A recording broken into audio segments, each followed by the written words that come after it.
আমি কোনো ডিভোর্সি মেয়েকে বিয়ে করতে পারবো না মা। এত খারাপ দিনও আমার চলে আসেনি। ডাইনিং টেবিলের চেয়ার থেকে উঠে দাঁড়িয়ে বেশ উচ্চস্বরে কথাটা বলল ইলহাম আফসার। তুর্য দৃষ্টিতে তার রাগের আভা ফুটে উঠেছে। সকালে ব্রেকফাস্ট করতে এসে মায়ের থেকে এমন প্রস্তাব হয়তো সে আশাই করেনি। তুর্যর সঙ্গে সমান তালে রেগে গেলেন তার বাবা ইরশাদ আফসার। তিনিও খাওয়া ছেড়ে উঠে গিয়ে ইলমা আফসারের উদ্দেশ্যে কড়া গলায় বললেন, আক্কেল জ্ঞান কি পুরোটাই হারিয়ে গেছে তোমার? শেষ পর্যন্ত কিনা একটা বিবাহিত মেয়ের সঙ্গে ছেলের বিয়ে দিতে চাইছ? ইলমা খানিকটা নিচু গলায় বললেন, ও বিবাহিত ছিল, ডিভোর্স হয়ে গেছে। আর আমি তো জোর করিনি, মেয়েটা আমার পরিচিত, অনেক লক্ষ্মী একটা মেয়ে, তাই বলেছিলাম। কেন বলবে মা? কোনো মা কি একটা ডিভোর্সি মেয়েকে ছেলের বউ করতে চায় তুমি বলতে পারো? কথাটা বলেই টেবিলের উপর জোরে হাত রাখল তুর্য। ইলমা ভয় পেয়ে ছেলের পাশে গিয়ে তার মাথায় হাত বুলিয়ে বললেন, শান্ত হ বাবা, আমি সত্যি এভাবে বলতে চাইনি। মায়ের হাতটা ছাড়িয়ে নিল তুর্য। তার কপালে এখনো রাগের ভাঁজ বিদ্যমান। তুর্য বড় বড় নিঃশ্বাস ছেড়ে মায়ের সামনে আঙ্গুল উঁচিয়ে বলে, লিসেন মা, ইলহাম আফসার তুর্যের বউকে রূপে গুণে সব দিক থেকে উপরে থাকতে হবে। কোনো সাধারণ মেয়েকে আমি বিয়ে করব, এই চিন্তা তুমি করো না। আর তোমার নাম আমার জন্য মেয়ে দেখারই দরকার নাই, সেটাই ভালো হয়। চেয়ারে একটা লাথি দিয়ে হনহন করে উপরে নিজের ঘরে চলে যায় তুর্য। ইলমা তাকে আটকাতে চাইলেই ইরশাদ তীক্ষ্ণ কণ্ঠে বলে ওঠে, এখন কেন আটকাচ্ছ? সকাল সকাল দিলে তো মাথাটা গরম করে। তোমার জন্য ছেলেটা না খেয়েই চলে গেল। সত্যি প্রতিটা বিষয়ে ঝামেলা না করতে পারলে কি তোমার পেটের ভাত হজম হয় না? ঈর্ষা চলে গেলেন নিজের ঘরে, আর ইলমা সেখানেই ঠায় দাঁড়িয়ে রইল। সে তো এত কিছু ভেবে কথাটা বলেনি, নিজের বান্ধবীর মেয়ের কথাই তো বলতে চেয়েছিল। তাদের পারিবারিক অবস্থা ভালো না হলেও মেয়েটা যে অনেক নম্র ভদ্র তা ইলমা আগে থেকেই জানে। মেয়েটাকে তার বেশ পছন্দ। একটা ভুল সিদ্ধান্তের জন্যই তার জীবনে দুঃখের পাহাড় নেমে এসেছে। তবে এতে তো মেয়েটার কোনো দোষ নাই। দীর্ঘশ্বাস ছাড়ে ইলমা, বুঝতে পারে তারই ভুল হয়েছে। ছেলের রাগ সম্পর্কে ভালোই ধারণা আছে তার। তাও যে কেন বলতে গেল কথাটা। প্লেটের দিকে তাকিয়ে দেখলো তুর্য তেমন কিছুই খায়নি। রান্নাঘরে গিয়ে তুর্যর জন্য নতুন করে স্যান্ডউইচ বানালেন ইলমা। সঙ্গে এক গ্লাস জুস নিয়ে পা বাড়ালেন তুর্যর ঘরের দিকে। ছেলেকে তো আর না খেয়ে থাকতে দিতে পারেন না। সদ্য গোসল করে হলুদ রঙের সালোয়ার কামিজ পরে চুল মুছতে মুছতে বাথরুম থেকে বেরিয়ে এলো মরিন। বিছানায় তার মা মারুফা বসেছিলেন। চোখে মুখে তার চিন্তার ছাপ। মরিনকে বের হতে দেখেই উঠে দাঁড়ালেন তিনি। বাড়িওয়ালায় এসে আরও 1 মাসের বাসা ভাড়া অ্যাডভান্স দিতে বলে গেছে। সাদা রঙের তোয়ালেটা চেয়ারের উপর রেখে মরিন ব্রু কুঞ্চিত করে বলে, মানে 1 মাসের অ্যাডভান্স তো দেওয়া হয়েছে, উনি তো তাই বলেছিলেন। এখন এসে বলে গেল আরও 1 মাসের ভাড়া অ্যাডভান্স দিতে হবে। এটাই নাকি নিয়ম? এমন নতুন নতুন নিয়ম বানালে তো চলবে না, তাই না? মারুফা হতাশ হয়ে বলে, কি করবি তাহলে? ছেড়ে দিবি বাড়িটা? মরিন ড্রেসিং টেবিলের আয়নার দিকে তাকিয়ে চুল আঁচড়াতে নিয়ে বলে, কি করে ছাড়ি বলো তো? সবে তো 1টা সপ্তাহ হলে উঠলাম। একে তো 1 মাসের অ্যাডভান্স করা, তার উপরে এই সময়ে নতুন বাসা কোথায় পাবো?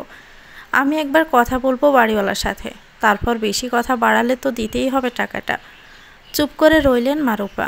মরিনের পেছনে এসে ক্ষীণ স্বরে বললেন, কোনো টিউশন জোগাড় করতে পারলি? মরিন চিরুনিটা ড্রেসিং টেবিলের উপর রেখে মায়ের দিকে ঘুরে বলে, কি করে পাবো? এই শহরে তো আমায় তেমন কেউ চেনে না মা। না জেনে একটা মেয়েকে কেনই বা পড়াতে নিবে? তবু আমি বলে রেখেছি কয়েকজনকে, দেখি ম্যানেজ করতে পারি কিনা। নিজের সাদা শাড়ির আঁচলে মুখ মুছলেন মারুফা। মেয়ের দিকে তাকিয়ে বললেন, তোর বাবার জন্য তোকে আজ কত কষ্টই না করতে হচ্ছে। মরিন বিরক্ত হয়। মারুফা 2 কাঁধে হাত রেখে বলে, প্লিজ মা, আমার ভালো লাগে না এসব কথা শুনতে। যা আছে খেতে দাও এখন। ভার্সিটির এক ফ্রেন্ডের বড় ভাই আছে, খুব ভালো মানুষ, দেখা করতে বলল আমায়। গিয়ে দেখি কোনো কাজ জোগাড় করে দিতে পারেন কিনা তিনি।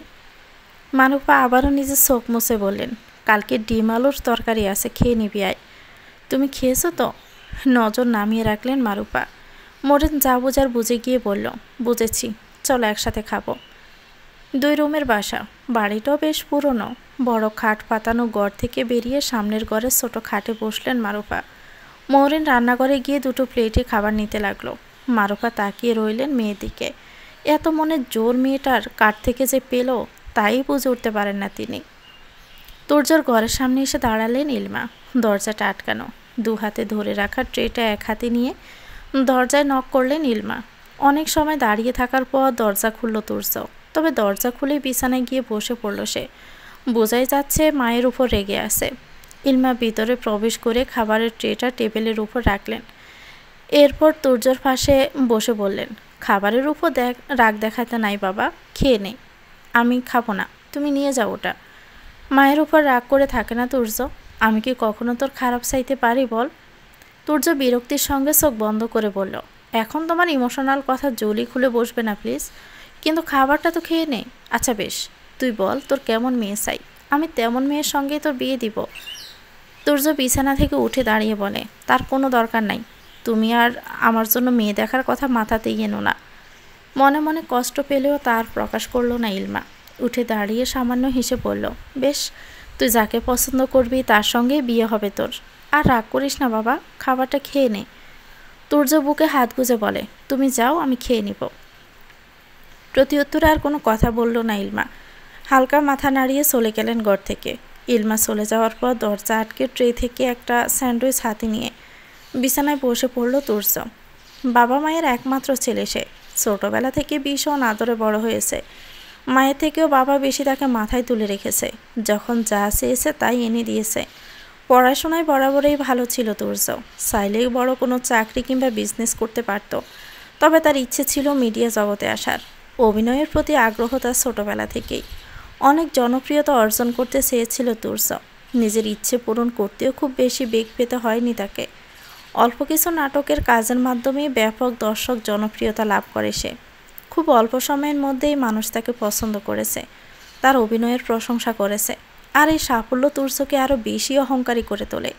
তার একটাই লক্ষ্য, সবার উপরে তাকে থাকতে হবে। হাতে থাকা স্যান্ডউইচে কামড় দিয়ে তুর্য মনে মনে বলে, আমার পছন্দের মেয়ে তুমি খুঁজতে পারবে না মা, তাকে হতে হবে সবার চেয়ে সুন্দর। আমার পাশে যেমনটা মানায়, সবাই যেন হিংসে করে তাকে দেখে। I just want more and more popularity. রিক্সা থেকে নেমে আশেপাশে তাকালো মরিন। পরনে তার হলুদ রঙের সালোয়ার কামিজ, লম্বা চুলের বিনুনিটা একপাশে এনে রাখা। সাজের মধ্যে কেবল কপালে একটা ছোট কালো রঙের টিপ, এটা তার জন্য ম্যান্ডেটারি। বান্ধবী রিমির ভাই রাতুলের বলা ঠিকানাতেই এসেছে সে। রাতুলের সঙ্গে এর আগে কখনো তা দেখা হয়নি। রাস্তার ওপারে সোজাসুজি চায়ের দোকানে বসে থাকা একজন লোককে দেখে অনেকটা রাতুলের মতো মনে হলো। তাই দেখে শুনে রাস্তা পার হয়ে চায়ের দোকানের সামনে এলো মরিন। সেই লোকটির সামনে এসে জিজ্ঞেস করলো, আসসালামু আলাইকুম, আপনি কি রাতুল ভাইয়া না? এক নজরে মরিনকে সম্পূর্ণ পরখ করে নিল লোকটা। তারপর সামান্য হেসে উঠে দাঁড়িয়ে বলল, মরিন রাইট? স্মিত হেসে মাথা নাড়ল মরিন। রাতুল আশেপাশে তাকিয়ে একটা চেয়ারে মরিনের দিকে এগিয়ে দিয়ে বলল, রিমি তোমার কথা বলেছে আমাকে, বসো, কি খাবে বলো? মরিন রাতুলের বাড়িয়ে দেওয়া চেয়ারে বসে বলল, ধন্যবাদ ভাইয়া, কিন্তু আমি কিছু খাবো না। তা বললে কি চলে? আচ্ছা চা খাও অন্তত, মামা একটা চা। মরিন রাতুলকে থামিয়ে দিয়ে বলে, আমি চা খাই না ভাইয়া, আপনি ব্যস্ত হবেন না। আসলে যেই কারণে আসা, রিমি আমায় বলেছে সবটা, শুনে সত্যি খারাপ লাগলো। কি আর করা যাবে বলুন, যা আমার ভাগ্যে ছিল তাই হয়েছে। আর আমি একটা কথায় ভীষণভাবে বিশ্বাস করি, আল্লাহ যা করেন ভালোর জন্যই করেন। হয়তো আমার সঙ্গে এর চেয়ে খারাপ কিছুও হতে পারত। রাতুল চায়ের দোকানের পাশে থাকা বেঞ্চিতে বসে বলে, বাহ, বেশ পজিটিভ চিন্তাভাবনা তো তোমার, ভালো লাগলো শুনে। ভাইয়া নিশ্চয়ই জানেন আমি আর আমার মা এই শহরে নতুন, তেমন একটা পরিচিত লোকজন নেই। আর এই মুহূর্তে আমার একটা কাজের খুবই দরকার ছিল। হ্যাঁ, তো কী ধরনের কাজ করতে তুমি চাইছ? এমনিতে আমি কোনো কাজকেই ছোট করে দেখি না, তবে 2-3টে টিউশনি জোগাড় করতে পারলে ভালো হতো। এর আগেও স্টুডেন্ট পড়িয়েছি অনেক, খুব একটা খারাপ পড়াই না। রাতুল 2 হাতের আঙ্গুল কপালে স্লাইড করে বলে, আসলে ব্যাপারটা কি বলো তো, আমি কাজের সূত্রেই এখানে থাকি, খুব একটা আত্মীয় স্বজন আমারও নেই, তবে আমি আমার বন্ধুদের বলে রাখবো। সৌজন্যমূলক হাসে মরিন। নিজের ব্যাগটা একপাশে ঝুলিয়ে উঠে দাঁড়িয়ে বলে, ঠিক আছে ভাইয়া, আমি তাহলে আসি। ওয়েট, তুমি কিছু মনে না করলে আমি আরেকটা অফার দিতে পারি।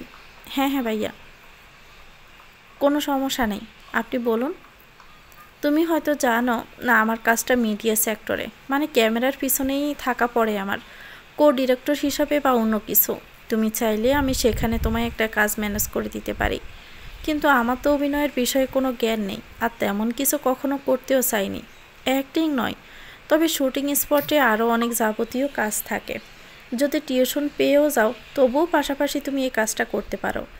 But choice is yours. Mooring কয়েক সেকেন্ড চিন্তা করে বলল, আমি একটু ভেবে দেখি ভাইয়া, আপনাকে আমি কল করে জানাবো। ফোন নাম্বার তো আছেই? হ্যাঁ অবশ্যই। আর আমি তো তোমার ভাইয়ের মতোই, কোনো হেল্প লাগলে করতে পারলে আমারও ভালো লাগবে।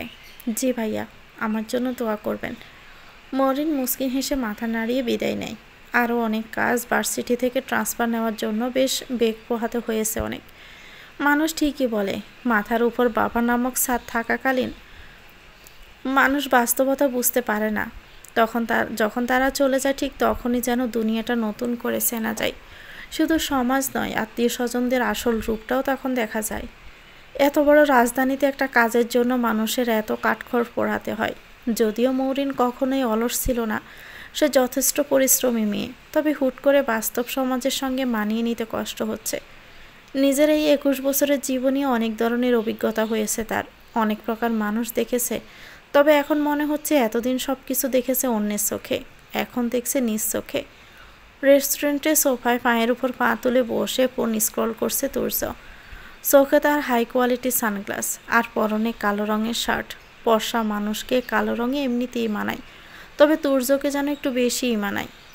তুর্য একা বসে নেই, তার পাশে আছে দিয়া, নির্ঝর এবং তন্নি। তন্নি তুর্যর আগেই ইন্ডাস্ট্রিতে এসেছে, নির্ঝর এসেছে তুর্যর পরে, আর দিয়া সবে কিছুদিন হলো এসেছে। তবে সে অনেক আগে থেকে মডেলিংয়ের সঙ্গে জড়িত। তুর্যর এবং তন্নির পর দিয়াই খুব অল্প সময়ে পপুলারিটি পেয়েছে, বলতে গেলে তার রূপের জন্য। আগে থেকে তার অনেক ফলোয়ার্স ছিল, এখন তা আরও বেড়েছে। অনেকদিন একসাথে বসা হয় না বলে আজ প্ল্যান করেই 4 জন একসঙ্গে কফি খেতে এসেছে। রেস্টুরেন্টে একটু গ্রাম্য সাইডে, নদীর পাড়ে হওয়ায় একটু শান্তিতে আছে তারা।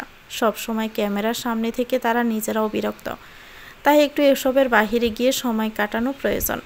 তবে আজকের এই গেট টুগেদারের পিছনে আরেকটা কারণ আছে, যেটা তুর্য ব্যতীত বাকি 3 জনই জানে। দিয়া যে মডেলিং থেকে নাটকে এসেছে এর একটি বড় কারণ হলো তুর্য।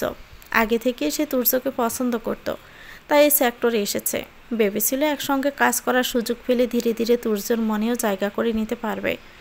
6 মাস হলো নাটকে কাজ করছে দিয়া, তার মধ্যে একটা ছিল তুর্যর সঙ্গে। তুর্যর সঙ্গে বেশ ভালো বন্ধুত্ব তৈরি করতে পারলেও প্রেমের সম্পর্কটা এখনও তৈরি হয়নি, আর আজ সেটাই করতে চাইছে দিয়া। নির্ঝর আর তন্নি আগে থেকে জানে দিয়া আজ তুর্যকে প্রপোজ করবে। সবাই ভেবেই নিয়েছে তুর্য তা অ্যাকসেপ্ট করে নেবে, কারণ তুর্যর ঠিক যেমন মেয়ে পছন্দ তার সবটাই দিয়ার মধ্যে আছে। রূপে গুণে সব দিক থেকে সে তুর্যর উপযুক্ত। তারপর দিয়া তার পরিকল্পিত কাজটি করল। টেবিলে রাখা গোলাপটা তুলে নিয়ে তুর্যর সামনে এসে দাঁড়ালো। তুর্য আবার ফোন থেকে চোখ সরিয়ে তাকালো দিয়ার দিকে। তার মুখে নেই যে হাসি লেগেই আছে, সঙ্গে লজ্জাও। কালো রঙের লং গাউন পরেছে সে। তুর্য ব্রু নাচিয়ে কি প্রশ্নসূচক করতেই হাঁটু গেড়ে তার সামনে বসে পড়ে। তন্নি পাশ থেকে তালি দিচ্ছে আর নির্ঝর শীষ বাজাচ্ছে। দিয়া তুর্যর দিকে তাকিয়ে হাসি মুখে বলে ওঠে, I love you Turya, will you be my boyfriend? স্বল্প পরিচিত আরও 2 জনের সঙ্গে দেখা করে দুপুরের মধ্যে বাড়ি ফিরে আসে মরিন। বাহির থেকে রং করা নেই বাড়িটা, দেখে বোঝা যায় অনেক বছরের পুরনো বাড়ি। তার জন্য ভাড়া তুলনামূলকভাবে কিছুটা কম, তবুও খুব একটা কমও নয়। মরিনরা ভাড়া নিয়েছে 3 তলার একটা ফ্ল্যাট। দোতলায় পৌঁছাতে মরিন এক নজরে চায় বাড়িওয়ালার বাসার গেটের দিকে। বাড়িওয়ালার বাসা চেনা যায় তার দরজা দেখেই। এত পুরনো বিল্ডিংয়ে তাদের বাসার দরজা রাজকীয়। পুরো দোতলাটাই সুন্দর, দেওয়ালে বিভিন্ন চিত্রের ওয়ালমেট। এগিয়ে এসে কলিং বেল চাপ দেয় মরিন। যদিও এ সময় বাড়িওয়ালা বাসায় আসেন কিনা জানা নেই। খানিক বাদে দরজা খুলল 25 বছরের একটা ছেলে, বোধহয় বাড়িওয়ালা ছেলে, যদিও এনাকে আগে কখনো মরিন দেখেনি। কাকে চাই? মরিন সালাম দিয়ে বলে, আঙ্কেল আছে? ছেলেটা একবার মরিনকে ভালোভাবে দেখে বলে, আব্বু নামাজে গেছে, কি দরকার আমায় বলো? মরিন কিছুক্ষণ ভেবে বলল, না থাক, আমি বরং পরে এসে আঙ্কেলের সাথে কথা বলে যাব। মরিন চলে যেতে নিলে ছেলেটা তাকে আবারও ডেকে বলে, আব্বু কিছুক্ষণের মধ্যে চলে আসবে, চাইলে ভিতরে এসে বসতে পারো। বললাম তো পরে এসে কথা বলে যাব। বিকেলের দিকে তো আঙ্কেল বাড়িতেই থাকেন বোধহয়, আমি তখন আসব। বাই এনি চান্স তোমরা কি 3 তলার বাম পাশের ফ্ল্যাটে উঠেছ? জি, আমি আসছি। আর কথা বাড়াতে চাইল না মরিন। অপরিচিত লোকের সাথে খুব বেশি কথা বলা তার পছন্দ নয়। তাছাড়াও এই লোকটাকে তেমন সুবিধারও মনে হচ্ছে না। তাই দ্রুত পা ফেলে বাসায় চলে এলো মরিন। তুর্য সরু চোখে তাকিয়ে আছে দিয়ার দিকে। পাশে বসে থাকা তন্নি আর নির্ঝরের দিকেও একবার তাকিয়েই বুঝতে পারে তারাও এই প্ল্যানের অন্তর্ভুক্ত। তুর্য এবার কিছুটা সন্দেহ নিয়ে বলে, underscore are you serious? Underscore yeah, obviously I'm serious. I really love you Turya, and I think you also like me. Turya কিছুক্ষণ কপাল কুঁচকে তাকিয়ে রইল দিয়ার দিকে। সৌন্দর্যের দিক থেকে দিয়ার ব্যাপারে কোনো প্রশ্ন তোলার উপায় নেই, বেশ ভালো ফ্যামিলি থেকেই বিলং করে। আধুনিক সমাজের সঙ্গে একদমই মানানসই। তুর্যর সাথেও বেশ মানাবে তাকে। তবে তুর্যর কাছে যেন বিষয়টা ভালো লাগলো না, এছাড়াও সে সোজা কথা সোজাভাবে বলতেই পছন্দ করে। তাই উঠে দাঁড়িয়ে সরাসরি বলে দিল, underscore sorry Diya, I don't want to go on a relationship with you.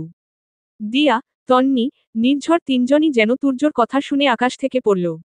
নির্ঝর কেবল হা করে তাকিয়ে রইল তুর্যর দিকে। তবে তুর্যর মাঝে তেমন কোনো ভাবান্তর নেই। দিয়া সঙ্গে সঙ্গে উঠে দাঁড়ায়। তার চোখ টলটল করছে, যেন এক্ষুনি অশ্রু গড়িয়ে পড়বে। তুর্যর সামনে দাঁড়িয়ে অবাক হয়ে বলে, আন্ডারস্কোর কেন তুর্য?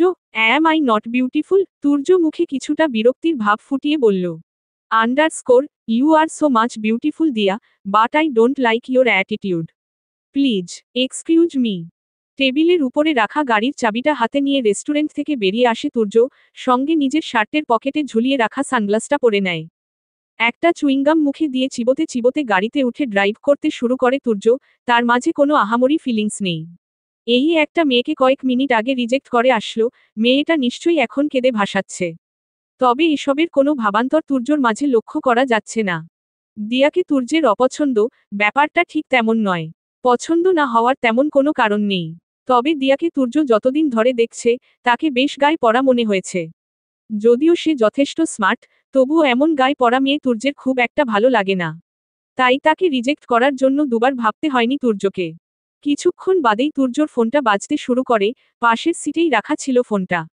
এক হাতে কলটা রিসিভ করে লাউড স্পিকারে দিয়ে গাড়ি চালানোতে মনোযোগ দেয় তুর্য, সামনের দিকে দৃষ্টি রেখেই বলে, আন্ডারস্কোর বলুন ভাইয়া। অপর পাশ থেকে রাতুল বলে ওঠে, আন্ডারস্কোর কাল কিন্তু ফার্স্ট শুট, টাইমলি চলে এসো। স্ক্রিপ্ট কি পাঠাতে হবে? দেখবে একবার? আন্ডারস্কোর প্রয়োজন নেই, এসেই দেখে নেব। আন্ডারস্কোর ওকে, আর তোমার বিপরীত কাস্টিং এ থাকছে। আন্ডারস্কোর বলতে হবে না, যে থাকার থাকুক। I don't care about that. Underscore okay then, রাখছি। Underscore hmm. কলটা কেটে দেয় রাতুল। নতুন এই নাটকে স্ক্রিপ্ট রাইটিংয়ে কাজ করছে সে, এর আগেও তুর্যের সঙ্গে দুটো কাজ করেছে সে। তাই তুর্যের সঙ্গে তার বেশ ভালোই আলাপ রয়েছে। রাতুল কল কাটার কয়েক মিনিট পরেই তন্নি কল করে তুর্যকে। তুর্য আবারও আগের মতো ফোনের লাউড স্পিকার অন করে রাখে। আন্ডারস্কোর বল। আন্ডারস্কোর তুই দিয়ার সঙ্গে এমন করলি কেন? গম্ভীর গলায় কথাটা বলে তন্নি। তুর্য তার খুব একটা পাত্তা না দিয়েই স্বাভাবিক কণ্ঠে বলে, আন্ডারস্কোর কি করলাম আমি? আন্ডারস্কোর সত্যি করে বল তো, are you in a relationship with someone else? Turya সামান্য হেসে উত্তর দেয়, আন্ডারস্কোর অফকোর্স নট। আন্ডারস্কোর বিশ্বাস হচ্ছে না আমার। আন্ডারস্কোর তুর্য লুকিয়ে কোনো কাজ করে না। আন্ডারস্কোর তাহলে খামোখা মেয়েটাকে কাদালি কেন? তোর সাথে তো ভালোই মানাতো দিয়াকে। আন্ডারস্কোর এত কষ্ট হলে নিজেই যা ওর সঙ্গে রিলেশনে, আমার মাথা খাচ্ছিস কেন? আন্ডারস্কোর তুর্য। তন্নি রেগে গিয়ে বলে কথাটা। তুর্য বিরক্তিকর সুরে বলে, আন্ডারস্কোর ইউ নো দ্যাট আমার অমন গায়ে পড়া মেয়ে পছন্দ না, শুধু শুধু কথা বাড়াচ্ছিস কেন? আন্ডারস্কোর বাপ তোর যেমন মেয়ে পছন্দ, অমন মেয়ে তুই এই জন্মে খুঁজে পাবি না। আন্ডারস্কোর দেখাই যাবে। কই তোরা এখন? আন্ডারস্কোর রেস্টুরেন্ট এই আছি, দিয়া তো পারে না এখানেই সেন্সলেস হয়ে যায়। নির্ঝর ওকে সান্ত্বনা দেওয়ার বহুত চেষ্টা করছে। শেষ কথাটা তন্নি কিছুটা মজা ছলেই বলেছে, তুর্য নিজেও তাতে হেসে দিয়ে বলে, আন্ডারস্কোর গুড গুড, চালিয়ে যেতে বল ওকে। বাই। তন্নি আর তুর্য সেই মেজের, একই ব্যাচের স্টুডেন্ট। নির্ঝর ওদের চেয়ে 1 বছরের জুনিয়র, আর দিয়া 4 বছরের। তাই তন্নির সাথে তুর্যর ফ্রেন্ডশিপটা একটু বেশিই সুন্দর, নির্ঝর আর দিয়াও আছে এর মধ্যে। তবে দিয়াকে ওরা জুনিয়র হিসেবেই স্নেহ করে। দিয়া যদিও সেসব নিয়ে বেশি ভাবে না, তুর্য তার সঙ্গে ভালো ব্যবহার করলেই সে খুশি। তবে আজ যা হলো, সেই শখ থেকে বের হতে না জানি মেয়েটার কতদিন লাগে।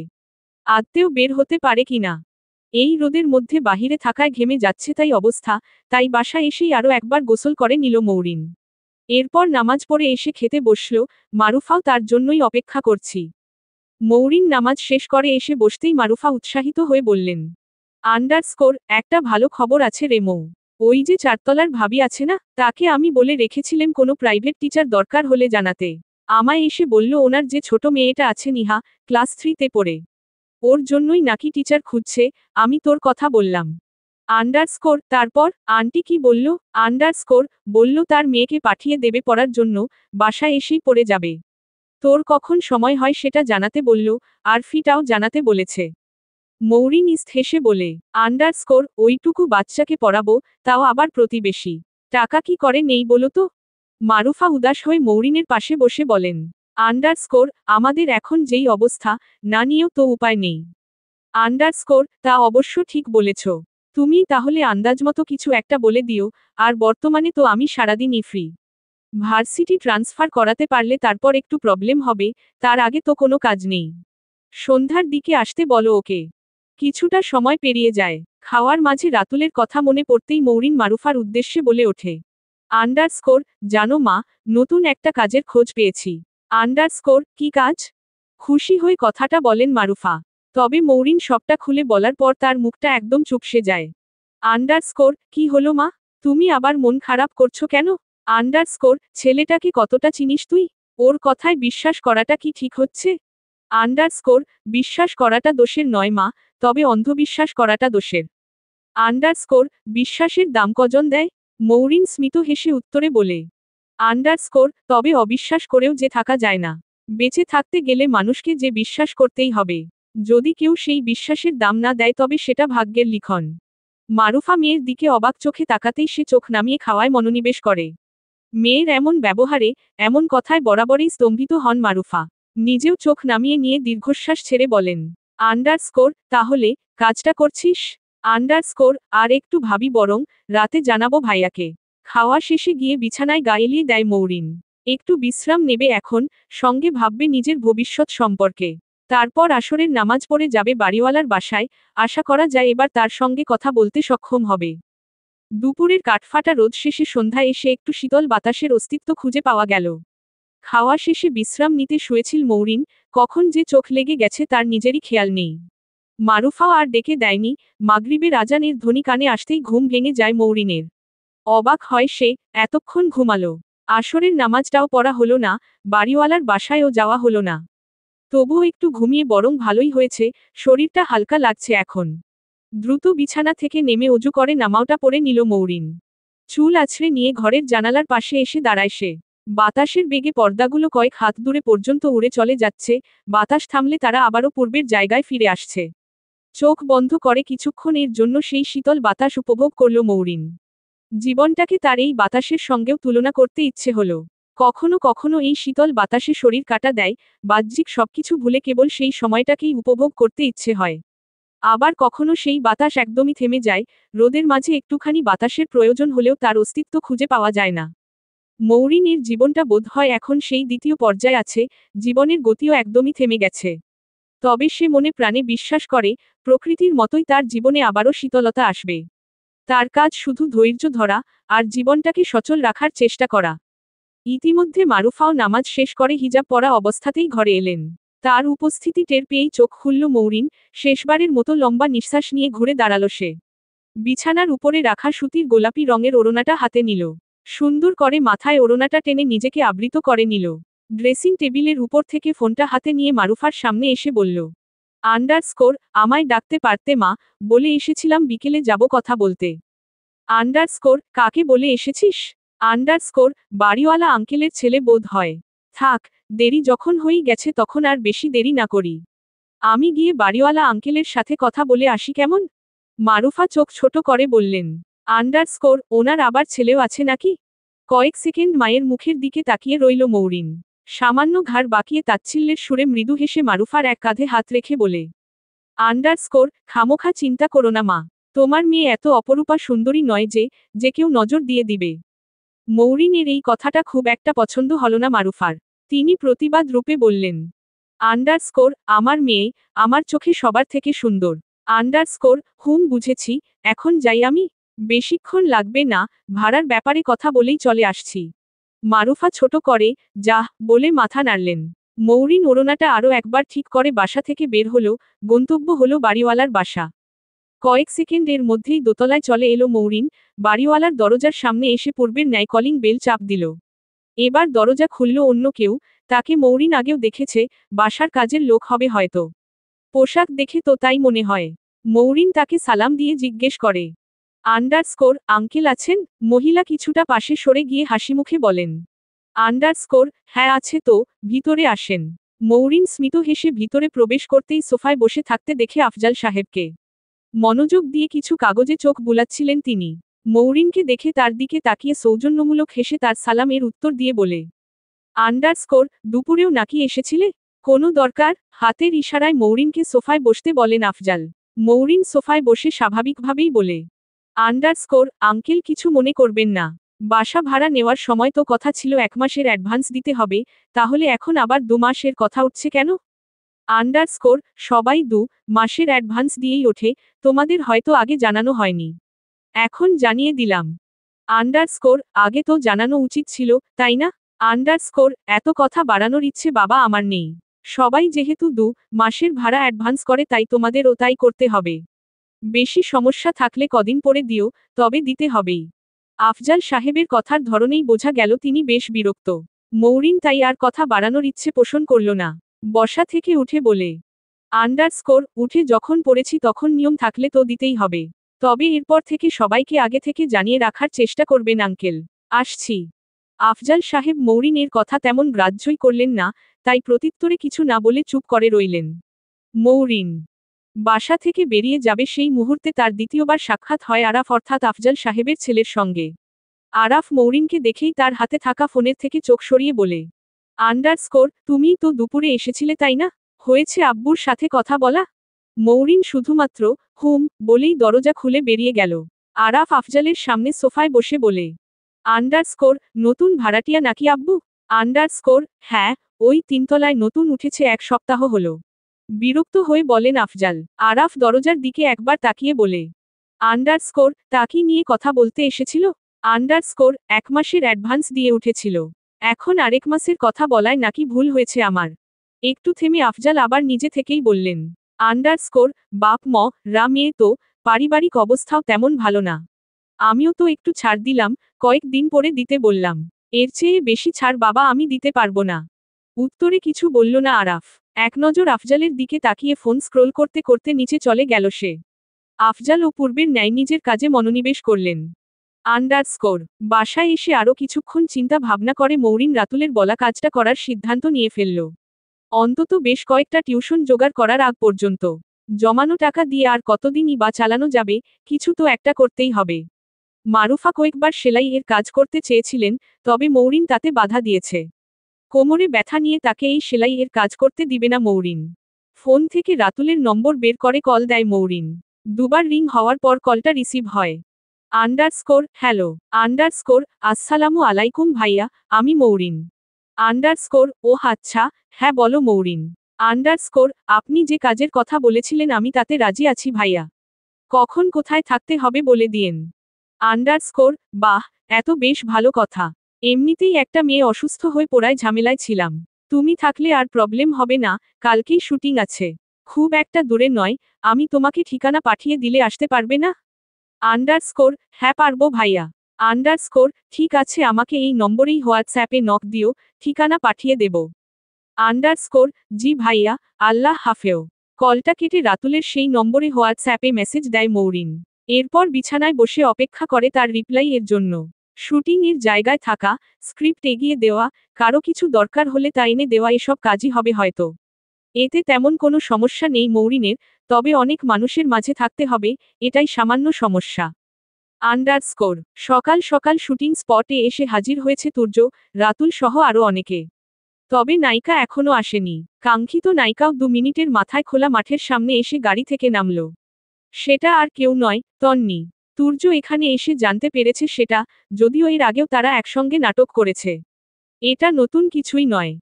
বিশাল একটা মাঠ, এখানেই শুটিং হবে আজকে।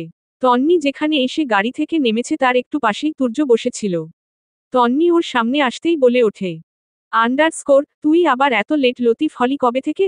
আন্ডারস্কোর, ভাই আমি ভোরবেলায় একটা শুটে গিয়েছি, সেখান থেকে ডিরেক্ট এখানে এসেছি। এখনো কিছু খাওয়াও হয়নি। তুর্য উঠে দাঁড়িয়ে ফোনটা প্যান্টের পকেটে রেখে চুলে হাত বুলিয়ে বলে, আন্ডারস্কোর, তাহলে এই কাজটা না করলেই পারতি, এত প্রেশার নেওয়ার কি দরকার? তন্নি হাত দিয়ে ঘাড়ে স্লাইড করে বলে, আন্ডারস্কোর, স্ক্রিপ্ট ভালো লেগেছিল তাই। তুর্য বাঁকা হেসে তন্নির কানের দিকে এগিয়ে বলে, আন্ডারস্কোর, স্ক্রিপ্ট ভালো লেগেছে নাকি স্ক্রিপ্ট রাইটার? আন্ডারস্কোর, আলতু ফালতু কথা বলবি না তুর্য। নজর লুকোনোর চেষ্টা করে কথাটা বলে তন্নি। তুর্য তা দেখে হো হো করে হাসতে শুরু করে, কদিন মেয়েটাকে ভালোই পোচাতে পারবে ও। এরই মাঝে সেখানে উপস্থিত হয় রাতুল। তন্নির দিকে ঘড়ি দেখিয়ে বলে, আন্ডারস্কোর, এত দেরি করলে চলে তন্নি?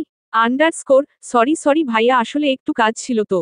আর ঈশিতা আমাকে রাতে মনেও করিয়ে দেয়নি আজ শুট আছে, তাহলে আগের শুটটা বাদ দিয়ে দিতাম। আমার তো সকালে উঠে মনে পড়ল। আন্ডারস্কোর, ঈশিতা আর আসছে না, দুদিন আগেই অ্যাক্সিডেন্ট হয়েছে ওর। পায়ের যা অবস্থা 6 মাসের আগে দাঁড়াতে পারবে না। আন্ডারস্কোর, আহারে বেচারি, খারাপ লাগছে ওর জন্য। আন্ডারস্কোর, তবে আজ থেকে নতুন একটা মেয়ে আসবে, আমার পরিচিত। নতুন মেয়ে, কই, আলাপ করিয়ে দেবেন না? ফোনের দিকে দৃষ্টি স্থাপন করেই কথাটা বলল তুর্য। তন্নিও তার সঙ্গে সম্মতি জানালো। রাতুল মৃদু হেসে বলে, আন্ডারস্কোর, হ্যাঁ, আগে ওদিকটায় চলো। ড্রেস চেঞ্জ করে জলদি মেকআপ ঠিকঠাক করে নাও। এখানের শুট শেষ করে বাড়ির ভেতরের শুটিংয়ে যেতে হবে। 5 দিনের মধ্যে শুট শেষ হওয়া চাই। তন্নি আর তুর্য সম্মতি জানিতে সামনের দিকে এগোতে লাগল। তুর্যর নজর তখনও ফোনের দিকে। ঠিক তখনই সামনে থেকে একটা মেয়েকে আসতে দেখল, হাতে কিছু স্ক্রিপ্ট নিয়ে রাতুলের দিকেই এগোচ্ছিল সে। তুর্য প্রথমবার খেয়াল না করলেও দ্বিতীয়বার ভালো করে তাকায় মেয়েটার দিকে। মৌরিন রাতুলের কথা অনুযায়ী যার যে স্ক্রিপ্ট রয়েছে সেগুলো গুছিয়ে আবার তার কাছেই নিয়ে আসছিল। সামনে তুর্যকে দেখে সে নিজেও অবাক হয়ে দাঁড়িয়ে পড়ে সেখানে। তুর্য ভ্রুযুগল ইস্কুচকে বলতে নেয়, আন্ডারস্কোর, তুমি? আন্ডারস্কোর, ঠিকঠাক করে রেখেছ তো মৌরিন? মৌরিনের সামনে এসে তার হাত থেকে স্ক্রিপ্টগুলো নিয়ে দেখতে দেখতে বলে রাতুল। মৌরিন তুর্যর থেকে চোখ সরিয়ে মাথা নাড়িয়ে হ্যাঁ সূচক সম্মতি জানায়। তন্নি মৌরিনকে একবার দেখে রাতুলের উদ্দেশ্যে প্রশ্ন করে, আন্ডারস্কোর, ওকে ভাইয়া? রাতুল স্ক্রিপ্টগুলো থেকে চোখ সরিয়ে মৃদু হেসে বলে, আন্ডারস্কোর, আলাপ করিয়ে দেই, ও হচ্ছে মৌরিন। ওর কথাই বলছিলাম তোমাদের। ঈশিতার জায়গায় এখন থেকে মৌরিনই থাকবে। তুর্য আর মৌরিন দুজনেই রাতুলের থেকে চোখ সরিয়ে অবাক হয়ে তাকায় একে অপরের দিকে। মনে পড়ে যায় কয়েকদিন আগের ঘটনা। আন্ডারস্কোর, ভোরবেলায় বাড়ির পাশের রাস্তায় জগিং করতে বেরিয়েছে তুর্য, শরীরে তার কালো রঙের হাতাকাটা গেঞ্জি, সঙ্গে কালো রঙের 3/4 প্যান্ট। এক হাতে তার পানির বোতল। এত সকালে বয়স্ক মানুষ ছাড়া রাস্তায় তেমন কাউকে দেখা যায় না, আর সেই বয়স্ক লোকেদের তুর্যকে চেনার কথা নয়।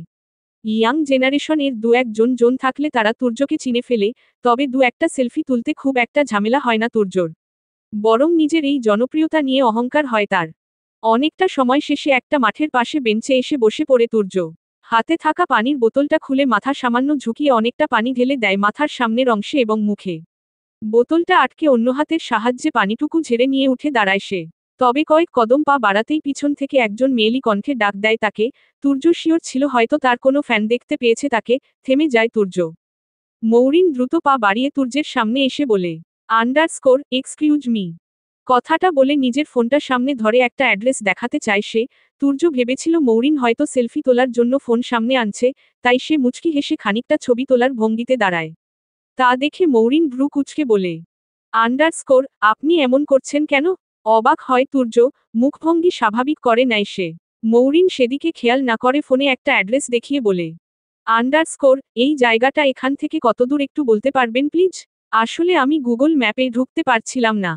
বোকা বনে গেল তুর্য, কিছুটা বিবৃতিকর পরিস্থিতিতে পড়ে গেল সে। মৌরিন আবারও বলল, আন্ডারস্কোর, আপনি না জানলে সমস্যা নেই, অন্য কাউকে জিজ্ঞেস করে নিচ্ছি। তুর্য একবার মৌরিনকে ভালো করে পরখ করে নেয়। শ্যামবর্ণের মেয়েটার পরনে সাদা রঙের গোল জামা, সঙ্গে 7 রঙের একটি ওড়না, কপালে কালো রঙের একটা ছোট্ট টিপ। অসন্তুষ্ট হল তুর্য, গম্ভীর গলায় উত্তর দিল, আন্ডারস্কোর, এখান থেকে সোজা গিয়ে বাম দিকে। হেঁটে গেলে 5 মিনিট লাগবে। মৌরিন মৃদু হেসে ধন্যবাদ জানায় তুর্যকে। এরপর তার বলা রাস্তার দিকে চলে যায়। আন্ডারস্কোর আর মৌরিন, ওরা হলো তুর্য আর তন্নি। এই নাটকের হিরো এন্ড হিরোইন। তুর্য, তন্নি তোমাদের কিছু দরকার হলে মৌরিনকেই জানাবে, ঠিক আছে? মৌরিন এবার বুঝতে পারে সেদিন তুর্যের অমন অদ্ভুত আচরণের কারণ। তবে ও কিছু না বলেই চুপ করে থাকে। আরও অনেকে তাড়া দিলে তুর্য, তন্নি, রাতুল সহ সবাই পা বাড়ায় শুটিং স্পটের দিকে। মৌরিন সব ক্রিপ্টগুলো হাতে নিয়ে কার কোনটা সেটা ঠিক করছে। সামনেই মেকআপ আর্টিস্ট তন্নির মেকআপ ঠিক করছে, আরেকজন তুর্যর চুলগুলো সেট করছে। তুর্য ফোন হাতে নিয়ে স্ক্রোল করে চলেছে। তন্নির স্ক্রিপ্টটা নিয়ে মৌরিন তন্নির কাছে এসে বলে, আন্ডারস্কোর, ম্যাম আপনার স্ক্রিপ্ট এটা। তন্নি সামান্য হেসে স্ক্রিপ্টটা হাতে নিয়ে বলে, আন্ডারস্কোর, আমায় কেউ ম্যাম বলে ডাকে না বুঝলে, আপু বলেই ডেকো তাতেই হবে। আর তোমাকে মৌরি ডাকবো কেমন?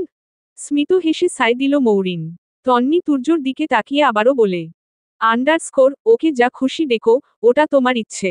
মৌরিন এবার পরের স্ক্রিপ্টটা নিয়ে তুর্যর সামনে গিয়ে বলল, আন্ডারস্কোর, এটা আপনার। এক নজর মৌরিনের দিকে তাকিয়ে স্ক্রিপ্টটা হাতে নিল তুর্য। নিজের ফোনটা সামনে রেখে স্ক্রিপ্টটা উল্টে পাল্টে দেখে নিজেই বলল, আন্ডারস্কোর, রাতুল ভাই যে কাদের নিয়ে আসে কে জানে। এই সেক্টর সম্পর্কে যাদের কোনো ধারণাই নেই। মৌরিন স্পষ্টভাষী মানুষ, তাই ইতস্ততবোধ না করে সরাসরি বললে, আন্ডারস্কোর, ইনডিরেক্টলি কি আমার কথা বোঝালেন? স্ক্রিপ্টের দিকে চোখ রেখেই তুর্য বলল, আন্ডারস্কোর, এমন ভাবার কারণ? মৌরিন মৃদু হেসে বলে, আন্ডারস্কোর, মানুষের কথার ধরন দেখে বোঝা যায় এগুলো। কিন্তু আপনি ভুল কিছু বলেননি, এই সেক্টর সম্পর্কে আমার আসলেই তেমন কোনো ধারণা নেই। খুব একটা নাটকও দেখা হয় না, তাই অ্যাক্টরদেরও তেমন চিনি না। আর চোখে মৌরিনের দিকে তাকালো তুর্য। মৌরিন কিছুটা থেমে নিজে থেকেই বলল, আন্ডারস্কোর, তবে আমি যেহেতু এখানে অভিনয় করতে আসিনি, তাই এসব বিষয় খুব একটা ম্যান্ডেটরি বলে তো আমার মনে হয় না। শুটিং শুরু করার জন্য ডাক পড়ল সবার। মৌরিন ও সেদিকেই চলে গেল। ফলে তার কথার বিপরীতে আর কিছু বলার সুযোগ পেল না তুর্য। অবশ্য এ নিয়ে খুব একটা মাথা ঘামালো না তুর্য। আরও অনেক কাজ আছে তার, এসব ক্ষুদ্র ব্যক্তিবর্গ নিয়ে চিন্তা করার ইচ্ছে তুর্যর নেই। সে নিজে যেই মাপের মানুষ, তার চিন্তাভাবনাও হবে সমান মাপের মানুষদের নিয়ে, এটাই তুর্যের ধারণা। আন্ডারস্কোর, শুটিং এর স্থানে খুব একটা কঠিন কাজ করতে হয়নি মৌরিনকে, প্রথম দিন বলে বাকিরাও ওকে সাহায্য করেছে কাজগুলো বুঝে নিতে। সবাইকেই বেশ ভালো মনে হয়েছে মৌরিনের, বিশেষ করে তন্নি তো ভীষণ মিশুক। রাতুলও খুব হাসিখুশি মানুষ। সেখানে কেবল একজনকেই ব্যতিক্রম মনে হয়েছে মৌরিনের, আর সেই ব্যক্তি হল তুর্য। ভিতরটা যে তার অহংয়ে ভরপুর এটা বুঝতে খুব বেশি সময় লাগেনি মৌরিনের। আর অহংকারী ব্যক্তিরা আর যাই হোক মানুষ হিসেবে ভালো হতে পারে না, এই বিষয়ে অনেকটা নিশ্চিত মৌরিন। বিকেলের দিকে শুটিং সেট থেকে বাড়ি ফিরে আসে মৌরিন। আসরের নামাজ পড়ে কিছুটা বিশ্রাম নেয় সে। এরপর মাগরিবের নামাজ পড়ে চারতলায় চলে আসে নিহা নামের মেয়েটিকে পড়ানোর জন্য। কথা ছিল নিহাই এসে পড়ে যাবে, তবে তার মা পরবর্তীতে এসে বলেছেন মৌরিনকে যেতে। নিহার বাবা একটু শহরের বাহিরে গেছেন, আর তার নাকি একা বাসায় থাকতে ভয় করে। মৌরিনও আপত্তি করেনি, সময়মতো চলে যায় নিহাকে পড়ানোর জন্য। নিহাও খুব মিষ্টি মেয়ে। আর তার মা ও ভীষণ আন্তরিক। প্রথম দিন গল্প করেই কাটিয়ে দিল তারা, আগামী দিন থেকে পড়াশোনা শুরু করবে। আধা ঘন্টা গল্প করে নিহাদের বাসা থেকে বের হলো মৌরিন, নিচে নামতে যাবে তখনই মনে পড়ে এই বাড়িতে ওঠার পর ছাদে যাওয়া হয়নি। বিল্ডিংটা 4 তলা, 5 তলায় ছাদ। তাই নিচে না গিয়ে ছাদটা দেখে আসার জন্য উপরে যায় মৌরিন, তালা দেওয়া থাকলে আবার ফিরে আসবে না হয়। ভাগ্য ভালো ছিল মৌরিনের, উপরে উঠে দেখল ছাদের দরজা আটকানো তবে তালা দেওয়া নেই। তার মানে ছাদ সব সময় খোলাই থাকে। দরজা খুলে ছাদে চলে আসে মৌরিন। বিল্ডিংটা খুব একটা বড় না হওয়ায় ছাদটাও মাঝারি আকৃতির। বড়ও নয় আবার ছোটও বলা চলে না। পা বাড়িয়ে কার্নিশের কাছে চলে আসে মৌরিন। রেলিং দেওয়া তবে খুবই নিচু, বাচ্চাদের নিয়ে এই ছাদে আসাটা বিপজ্জনক হবে। আশেপাশে আরও অনেকগুলো বিল্ডিং, বেশিরভাগ পুরনো। তবে কয়েকটা নতুন বিল্ডিংও রয়েছে। একপাশে অনেক গাছপালা, নিচে কয়েকটা ছোট টিনের ঘর দেখা যাচ্ছে। বাহিরে রান্নাঘরে আলো জ্বলছে, কোনো মহিলা রান্না করছে বোধ হয়। তবে ছাদে এসে তিল পরিমাণ বাতার অনুভব করল না মৌরিন, গাছপালার একটা পাতাও যেন নড়ছে না। পাশের বিল্ডিং এর 5 তলার রান্নাঘর থেকে টুকটাক আওয়াজ আসছে। এছাড়া সবটাই নির্জন, শহরে তো মানুষ এত আগে ঘুমিয়ে যায় না। তাহলে আজ এত নীরব কেন সবকিছু? স্ট্রেঞ্জ। এই ছাদে ভালো লাগার মতো কিছুই খুঁজে পেল না মৌরিন, তবে খারাপও লাগছে না। এমন অন্ধকারে নিশ্চুপ হয়ে একা একা দাঁড়িয়ে থাকাটা খুব একটা মন্দ নয়। টিনের দরজাটা খোলার আওয়াজ পেয়ে পিছনে ঘুরে তাকালো মৌরিন, আরাফ হাতে সিগারেট নিয়ে ফোনের দিকে দৃষ্টি রেখেই ছাদে প্রবেশ করছে। অন্য কোনো মেয়ে হলে হয়তো চলে যেত ছাদ থেকে, তবে মৌরিন ভিন্ন। সে আরাফের থেকে দৃষ্টি সরিয়ে আবারও আগের ন্যায় দাঁড়িয়ে রইল, আরও কিছুক্ষণ থাকতে ইচ্ছে করছে ছাদে। অন্য কাউকে দেখে নিজের ইচ্ছের বিরুদ্ধে কাজ করার মানসিকতা অনেক আগেই বিসর্জন দিয়েছে সে। অন্যদিকে ছাদে এসে মৌরিনকে দেখতে পেয়ে মনেমনে বেশ খুশি হলো আরাফ। মেঘ না চাইতেন জল পাওয়া যাকে বলে। হাতে থাকা অর্ধেক সিগারেটটা নিচে ফেলে দিয়ে পা দিয়ে পিষে নিভিয়ে ফেলল আগুনটা। ফোনটা প্যান্টের পকেটে রেখে মৌরিনের থেকে কিছুটা দূরত্ব বজায় রেখেই তার পাশে এসে দাঁড়ালো আরাফ। মৌরিন তখনও ভাবলেশহীন, নিজের মতো তাকিয়ে আছে সামনের দিকে। কিছু সময় পর আরাফ নিজে থেকেই বলল, হাই, আমি আরাফ। এক নজর আরাফের দিকে তাকিয়ে ছোট করে, বলে আবারও সামনের দিকে দৃষ্টিপাত করল মৌরিন। ভালোই হলো, এখানেই দেখা হয়ে গেল তোমার সঙ্গে। ভালো হওয়ার কি আছে? কারণ তোমার সঙ্গে আমার কিছু কথা ছিল। আরাফের দিকে ঘুরে দাঁড়ায় মৌরিন, শান্ত কণ্ঠে বলে। আমাদের বাসায় কোনো মালামাল টানাহেচড়া করা হয় না। কোনো বাচ্চাও নেই যে শব্দ করবে। তাই অভিযোগ করার তো কোনো কারণ দেখছি না। আরাফ হেসে বলে, অভিযোগ কেন করতে যাব? অন্য কথাও তো থাকতে পারে। বাড়িওয়ালাদের অভিযোগ ব্যতীত অন্য কিছু তো বলতে দেখিনি কখনো। আবারও আগের অবস্থানে চলে গেল মৌরিন। আরাফ বুকে হাত গুজে তার দিকে তাকিয়ে বলে, খোঁজ নিয়ে জানলাম, তোমার বাবা নেই। আর্থিক অবস্থাও নাকি খুব একটা ভালো যাচ্ছে না। তুমি চাইলে আমি তোমাকে হেল্প করতে পারি। কেমন হেল্প? এই যেমন ধরো, তোমাদের বাসা ভাড়া কমিয়ে দিতে পারি। 1 মাসের অ্যাডভান্স ভাড়াটা বাদ দিয়ে দিতে পারি। আর চাইলে আর্থিকভাবেও সাহায্য করতে পারি। আর তার বদলে you want to go to bed with me, right? আরাফের কথা সম্পূর্ণ না হতেই তার দিকে তাকিয়ে কথাটা বলে মৌরিন। আরাফ সামান্য হেসে বলে, আগেই বুঝে গেলে? বেশ সোজাসুজি কথা বলো দেখছি। মৃদু হাসে মৌরিন, আরাফের দিকে ঘুরে মৃদু হেসে বলে, আমার জানা মতে চোরেরা ঘুরিয়ে পেঁচিয়ে কথা বলে। আর আমি কোনো চোর নই, তাই সোজাসুজিই বললাম। বুঝেই গেছো যখন, তখন রাজিও হয়ে যাও। লাভ তো তোমারই। বলা শেষ আপনার? আরাফ কপাল কুঁচকে নিল। মৌরিন বুকে হাত গুজে বলল, আপনার মানা আপনাকে নিয়ে অনেক গর্ব করে। এই তো 2 দিন আগে এসে আম্মুর সঙ্গে আপনার কত প্রশংসা করছিল। তার একদম হীরের টুকরো ছেলে। আপনার এই রূপটা জানে তো সে? কি বলতে চাইছো তুমি? এই রূপটা আপনার বাবা মাকে জানানো উচিত নয় কি? আরাফ বাঁকা হেসে বলে, কে তুমি? তোমার কথা বিশ্বাস করতে যাবে কেন তারা? ঠিকই বলেছেন, মুখের কথা একদমই বিশ্বাস করা উচিত নয়। কথাটা বলেই নিজের হাতে থাকা ফোনটা সামনে এনে রেকর্ডিং অফ করল মৌরিন। আরাফ অবাক হয়ে হা করে তাকালো ফোনটার দিকে। আরাফকে পাশে এসে দাঁড়াতে দেখেই মৌরিন আন্দাজ করতে পেরেছিল এমন কিছু, তাই আগে থেকেই ফোনের রেকর্ডিং অন করে রেখেছিল। এটা শুনলে তো বিশ্বাস করতে বাধ্য। শুকনো ঢোক গিলল আরাফ, মেয়েটাকে যতটা শান্তশিষ্ট ভেবেছিল তার ঠিক উল্টোটা মনে হচ্ছে এখন। ফোনটা হাতের মুঠোয় আবদ্ধ করে মুখভঙ্গি গম্ভীর করে নিল মৌরিন।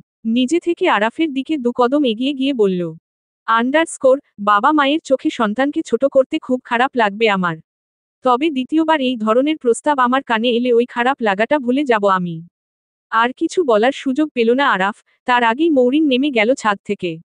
আরাফ এখনো আশ্চর্য নিয়ে সেদিকে তাকিয়ে আছে, মৌরিন এতটা চালাক তাকে দেখে তো বোঝা যায় না।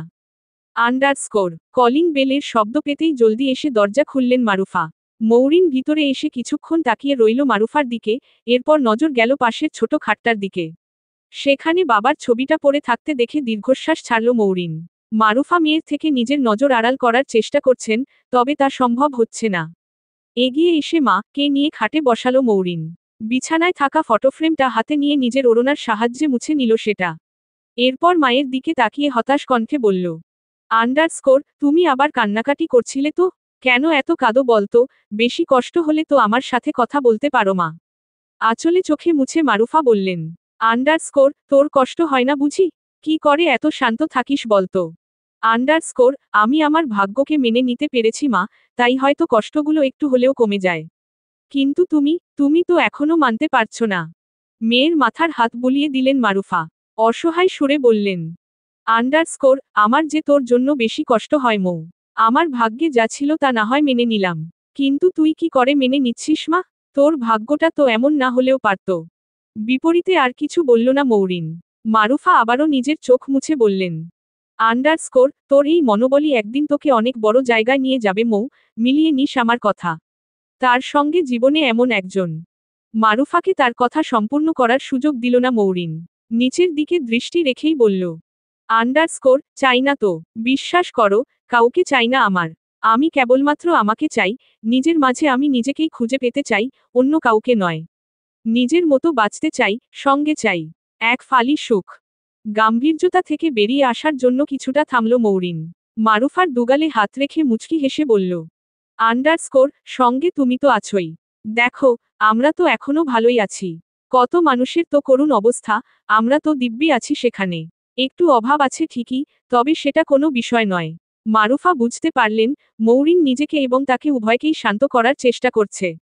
সেই চেষ্টা বিফলে যেতে দিলেন না মারুফা, নিজেও মৃদু হেসে মাথা নাড়লেন। মৌরিন এবার মারুফাকে জড়িয়ে ধরে বলল, আন্ডারস্কোর টাকা দিয়ে সুখ কেনা যায় না মা। তোমার মেয়ে তোমায় কখনো আফসোস করতে দেবে না, কাউকে লাগবে না আমাদের। আমরা মা মেয়ে মিলেই সুখে থাকব, ভীষণ সুখে থাকব। শুটিং এর দ্বিতীয় দিন, আজকের শুটিংটা হবে রাস্তার মাঝেই। শেষ দিনের শ্যুটটাই আগে করে রাখা হচ্ছে, শুটিং স্পটের চারিপাশে অনেক মানুষ এসে দাঁড়িয়েছে। তবে কারোর শুটিং এর মাঝে আসার অনুমতি নেই।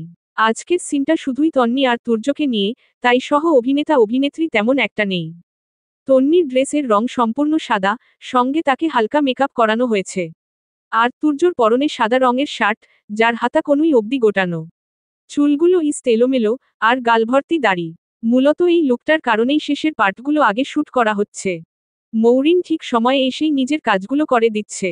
তবে প্রয়োজন ব্যতীত সে কারো সাথেই খুব একটা কথা বলছে না।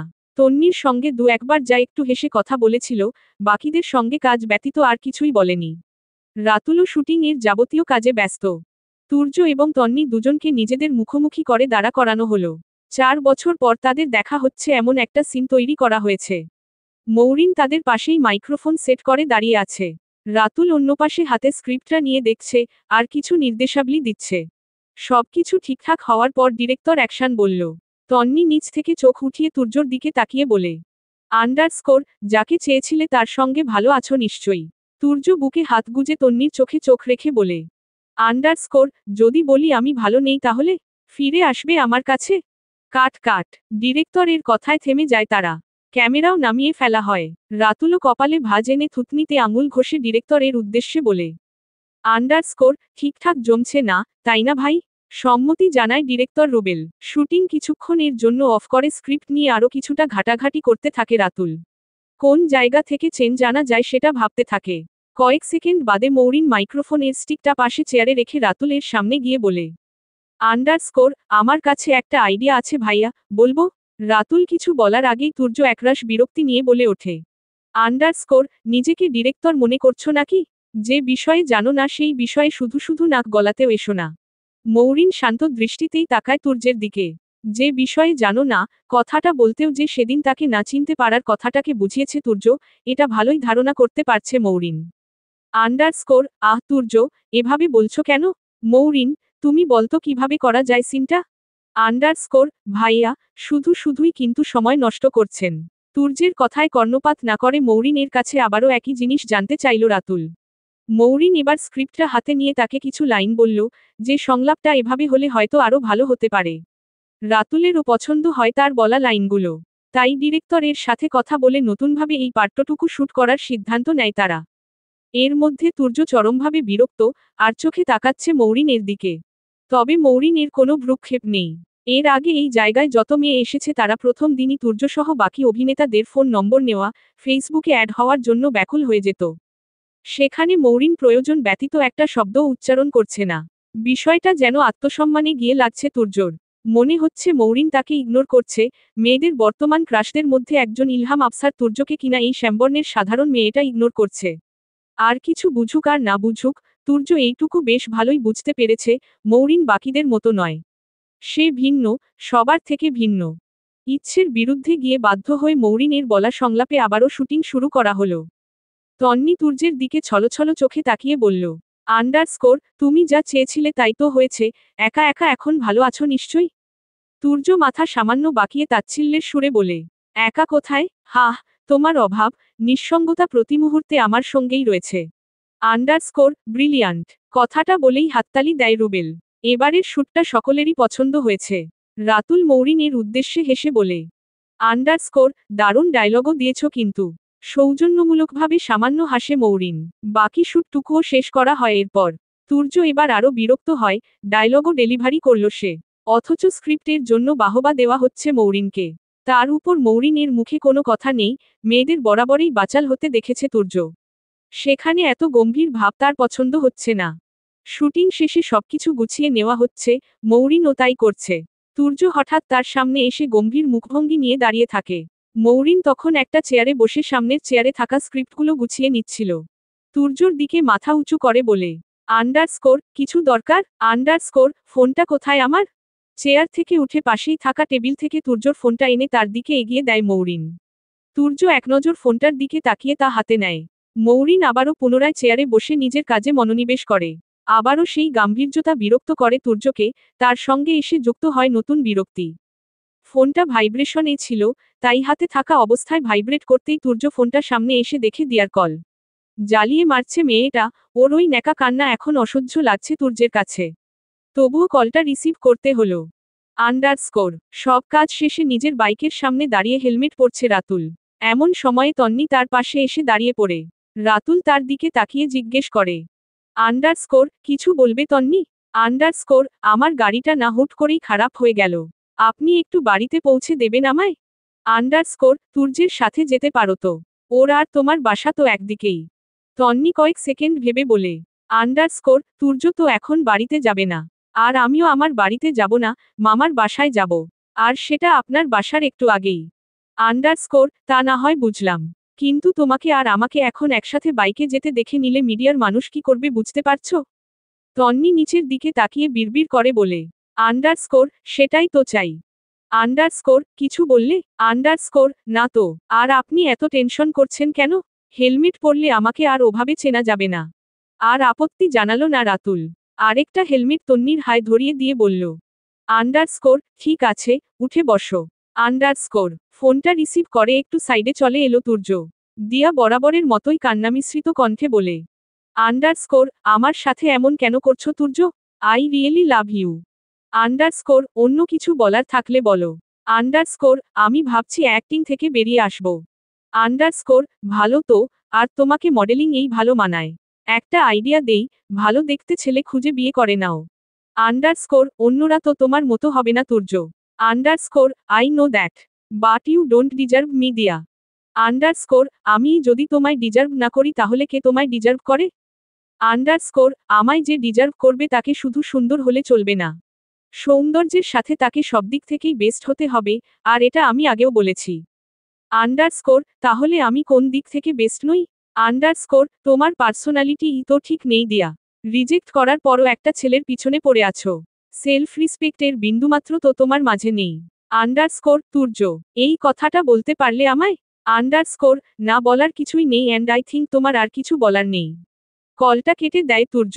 এত অপমান করছে তারপর ও দিয়া হ্যাংলার মতো পড়ে আছে ওর পিছনে। একটা মেয়ে এতটা নির্লজ্জ কি করে হতে পারে মাথায় আসে না তুর্যের।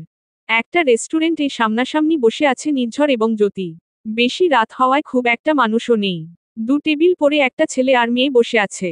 দেখেই বোঝা যাচ্ছে তাদের মধ্যকার সম্পর্ক। রেস্টুরেন্ট বন্ধ হয়ে যাবে আর আধা ঘন্টার মধ্যেই।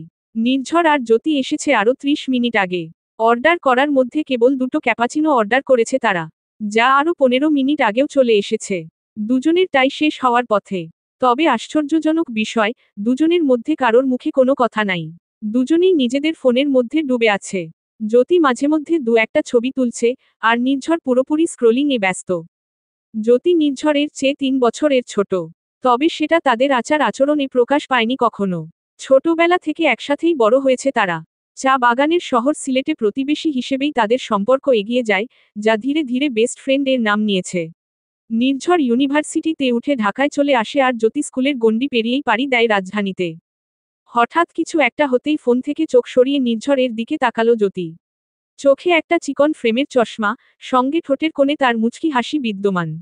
এভাবে হেসে হেসে কার সঙ্গে কথা বলছে ঠিক বুঝতে পারল না জ্যোতি।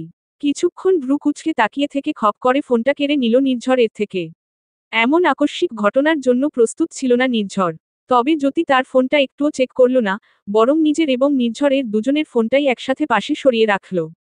নির্ঝর বুকে হাত গুজে বলে, আন্ডারস্কোর, এটা কি হলো? আন্ডারস্কোর যা হলো সেটাই। এই তুমি কি এখানে ফোন ঘাঁটতে এসেছো নাকি? নির্ঝর টেবিলের উপর এক হাতের কনুই ঠেকিয়ে গালে হাত দিয়ে বলে। আন্ডারস্কোর আচ্ছা, তুই নিজে কি করছিলি? জ্যোতি আমতা আমতা করে বলে। আন্ডারস্কোর এটাও তোমার দোষ, তোমার বাতাস লাগছে বোধ হয় আমার। আন্ডারস্কোর হাহ, ফাজলামো করিস না। ফোনটা দে। রেগে যায় জ্যোতি। নির্ঝরের ফোনটা তার দিকে ছুঁড়ে মেরে পাশে থাকা ব্যাগটা নিয়ে উঠে দাঁড়ায় সে। নিজের ফোনটা এক হাতে নিয়ে অন্য হাতে টেবিলের উপর জোরে আঘাত করে বলে। আন্ডারস্কোর থাকো তুমি, এই ফোন নিয়েই থাকো। কোবরেও না এই ফোন সঙ্গে নিয়ে যেও। হনহন করে রেস্টুরেন্ট থেকে বেরিয়ে গেল জ্যোতি।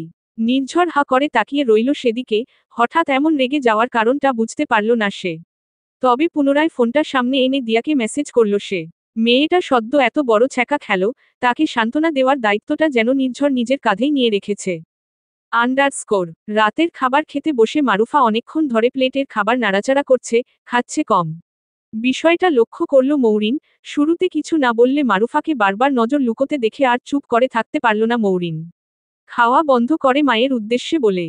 আন্ডারস্কোর কিছু বলবে মা? মারুফা কিছু না বলে নিচের দিকে তাকিয়ে রইলেন। মৌরিন আবারও বলে। আন্ডারস্কোর ঠিক করে খাচ্ছ না, এমন চোরের মতো করছো কেন? কি বলবে স্পষ্টভাবে বলো তো। মারুফা সামান্য হাসার চেষ্টা করে বলল। আন্ডারস্কোর তুই রেগে যাস না মা। আন্ডারস্কোর এমন কি বলবে যাতে আমি রেগে যাব? আর হেয়ালি করো না মা, বলো কি বলবে। আচ্ছা আমি রাগ করব না, এবার বলো। মারুফা পানির গ্লাসটা হাতে নিয়ে কিছুটা পানি খেয়ে নিলেন। এরপর মৌরিনের দিকে তাকিয়ে ধরা গলায় বললেন। আন্ডারস্কোর ও বাড়ি থেকে কল করেছিল সন্ধ্যাবেলা, তুই যখন নিহাকে পড়াতে গিয়েছিলি। আন্ডারস্কোর ও বাড়ি মা। থেমে যায় মৌরিন। কুচকানো কপালের ভাঁজ সরে যায় মুহূর্তের মাঝেই, সঙ্গে চোখে মুখে ফুটে ওঠে রাগের আভা। মারুফা বাম হাতের দ্বারা মৌরিনের মাথায় হাত বুলিয়ে বলে। আন্ডারস্কোর তুই বলেছিলি রেগে যাবি না, এই জন্যই তো আমি তোকে বলতে। হাতে থাকা খাবারটুকু প্লেটের উপর রেখে উঠে দাঁড়ালো মৌরিন। বেসিনে হাত ধুয়ে সেকেন্ডের মধ্যে চলে গেল অন্য ঘরে। মারুফা ডাকলেও তার কথার কোনো উত্তর দিল না মৌরিন। অন্য ঘর থেকে মারুফার ফোনটা নিয়ে সামনে এলো মৌরিন। এক হাত কোমরে রেখে অন্য হাতে কল লিস্টে ঢুকল সে। প্রথম নম্বরটা সামনে এনে ফোনটা মারুফার দিকে ঘুরিয়ে বলল। আন্ডারস্কোর নম্বর এটা? আন্ডারস্কোর মৌ আমার কথাটা। অপেক্ষা করল না মৌরিন। নম্বরটা ব্লকলিস্টে ফেলেই লম্বা নিঃশ্বাস নিল সে। এরপর ফোনটা মারুফার হাতে ধরিয়ে দিয়ে তার পাশে বসে পড়ল মৌরিন। মারুফা তাকে কিছু বলার আগেই মৌরিন তার দিকে ঘুরে বলতে লাগল। আন্ডারস্কোর তুমি এই নম্বরগুলো এখনো ব্লক করনি কেন? আমি তোমায় আরও আগে বলেছিলাম, তারপরও। কিছু না বলে চুপ করে রইলেন মারুফা। মৌরিন খুব একটা রেগে যায়নি। তবে এবার গাম্ভীর্যতা কাটিয়ে শান্ত কণ্ঠেই বলল। আন্ডারস্কোর আননোন নম্বর থেকে কল এলে রিসিভ করবে না মা। আর ওই বাড়িতে থেকে এলে তো একদমই না। আশা করি আমার এই কথাটা রাখবে তুমি। আন্ডারস্কোর আমি ইচ্ছে করে ফোনটা ধরিনি মৌ, 2-3 বার কল করেছিল তাই। আন্ডারস্কোর 1000 বার কল করলেও ধরবে না, বুঝতে পেরেছ? মাথা নাড়ালেন মারুফা। মৌরিন উঠে চলে যেতে নিলেই তিনি উঠে দাঁড়িয়ে বলে। আন্ডারস্কোর খাবারটা তো শেষ করে যা। আন্ডারস্কোর খেতে ইচ্ছে করছে না মা, জোর করো না প্লিজ। নিজের উপর রাগ হলো মারুফার। কেন যে কথাটা বলতে গেল মৌরিনকে। আন্ডারস্কোর শুটিংয়ের তৃতীয় দিন আজ, তবে শুট করা হচ্ছে প্রথম দিনের অর্থাৎ নাটকের একদম শুরুর দৃশ্য যেখানে তুর্যের লুকটা থাকবে অন্যরকম। একটু বোকা বোকা টাইপ, যার কারণে তার গেটআপ চেঞ্জ করতে হবে। ক্লিন শেভ করতে হবে যা তার একদমই অপছন্দের, তবুও করতে হবে। অভিনয়ের এই এক ঝামেলা, এক এক সময় এক এক লুকে চলে আসতে হয় সেটা পছন্দ হোক বা না হোক। তুর্যেরও আজ হয়েছে তেমনই এক অবস্থা।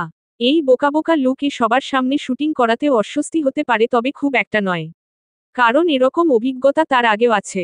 এই শুটিং এর জন্য তাকে হেয়ার স্টাইলও চেঞ্জ করতে হয়েছে। অনেকটাই ছোট করে ফেলতে হয়েছে চুলগুলো। ছোট বাচ্চাদের বাটি কাট নামে একটা হেয়ারস্টাইল থাকে। বর্তমানে তুর্যের চুলের অবস্থাও অনেকটা সেরকম। পরিচিত যে কেউ ওকে এই রূপে দেখে হাসতে বাধ্য। আজকের শুটিংটা একটা অফিসের ভেতরে, তন্নির আজকে শুট নেই। Ratul, Mourin, makeup artist, cameraman সহ সকলেই এক জায়গায় রয়েছে। আরও 2-3 জন মেয়েও রয়েছে এটা ওটা এগিয়ে দেওয়ার জন্য। তুর্য পাশের একটা কেবিন থেকে রেডি হয়ে চলে আসে সেই কেবিনে। শরীরে লাল রঙের T shirt, ash colour pant, আর মাথায় একটা কালো রঙের ক্যাপ পরা। এটা মূলত নিজের হেয়ারস্টাইল লুকোনোর জন্যই পরেছে। নইলে তাকে জোকারের থেকে কোনো অংশে কম লাগছে না। তবে ক্যাপটা বেশিক্ষণ মাথায় রাখতে পারল না। শুটিং শুরু হবে এখন, ক্যাপটা সরাতেই হবে। ডিরেক্টর তুর্যকে পুরোপুরি প্রস্তুত হতে বলে। এবার বাধ্য ক্যাপটা মাথা থেকে সরায় তুর্য। সেখানে উপস্থিত সবার তার দিকে 2 সেকেন্ড তাকিয়ে থেকে হো হো করে হাসতে শুরু করে। মৌরিনও হাসল, তবে বাকিদের মতো নয়। নিচের দিকে তাকিয়ে ঠোঁট চেপে সামান্য হাসল সে, তবে সেই হাসি তুর্যের নজর এড়াল না। বাকিদের হাসিতে তার বিন্দুমাত্র রাগ হয়নি, তবে মৌরিনের এই মুচকি হাসি যেন সহ্য হল না তার। রেগে গিয়ে বাকিদের দিকে তাকিয়ে উচ্চস্বরে বলল, আন্ডারস্কোর, সার্কাস হচ্ছে এখানে? থেমে যায় সবাই। রাতুল তুর্যের পাশে এসে হাসি থামিয়ে বলে, আন্ডারস্কোর, আরে ভাই রেগে যাচ্ছ কেন? এই লুক দেখে সবারই হাসি পাবে বুঝলে। চাপ নিও না, শ্যুট শেষে চেঞ্জ করে নিও হেয়ারস্টাইল। কিছুই বলল না তুর্য, কেবল তীক্ষ্ণ দৃষ্টিতে তাকালো মৌরিনের দিকে। মৌরিনের সেদিকে তেমন কোনো ভ্রুক্ষেপও নেই। রাতুল ডিরেক্টর রুবেলের কাছে গিয়ে কিছু কথা বলতে লাগল। তুর্য তখনই পা বাড়িয়ে এগিয়ে এলো মৌরিনের দিকে। তার সামনে দাঁড়িয়ে গম্ভীর কণ্ঠে বলল, আন্ডারস্কোর, মজা নেওয়ার জন্য এসেছো এখানে? হাসছিলে কেন? তুর্য ভেবেছিল মৌরিন হয়তো তার এমন কথায় অবাক হবে, তবে তেমনটা হলো না। মৌরিন শান্ত দৃষ্টিতেই তার দিকে তাকিয়ে বলল, আন্ডারস্কোর, মানুষ তো আমি, তাই হাসি পেতেই পারে। আর এখানে বাকিদের হাসির সামনে আমার হাসিটা গোনায় ধরার মতো বলে তো মনে হয় না। মৌরিনের দিকে আরও এক কদম এগিয়ে যায় তুর্য। বুকে হাত গুজে বলে, আন্ডারস্কোর, ইউনিক হতে চাইছো? নিচের দিকে তাকিয়ে স্মিত হাসে মৌরিন। এরপর তুর্যের দিকে দৃষ্টি স্থাপন করে বলে, আন্ডারস্কোর, মানুষ জন্মগতভাবেই ইউনিক। কেউ কারোর মতো হতে পারে না, অনুকরণ করা যায় তবে পুরোপুরি অন্য ব্যক্তির মতো কখনোই হওয়া যায় না।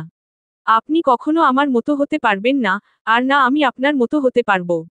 তাই নতুন করে চাওয়ার কিছু নেই। চেয়ে হোক বা না চেয়ে, আমি এমনিতেই unique. And you should understand that. Underscore, তুমি আমাকে শেখাবে আমার কি বোঝা উচিত আর কি বোঝা উচিত নয়?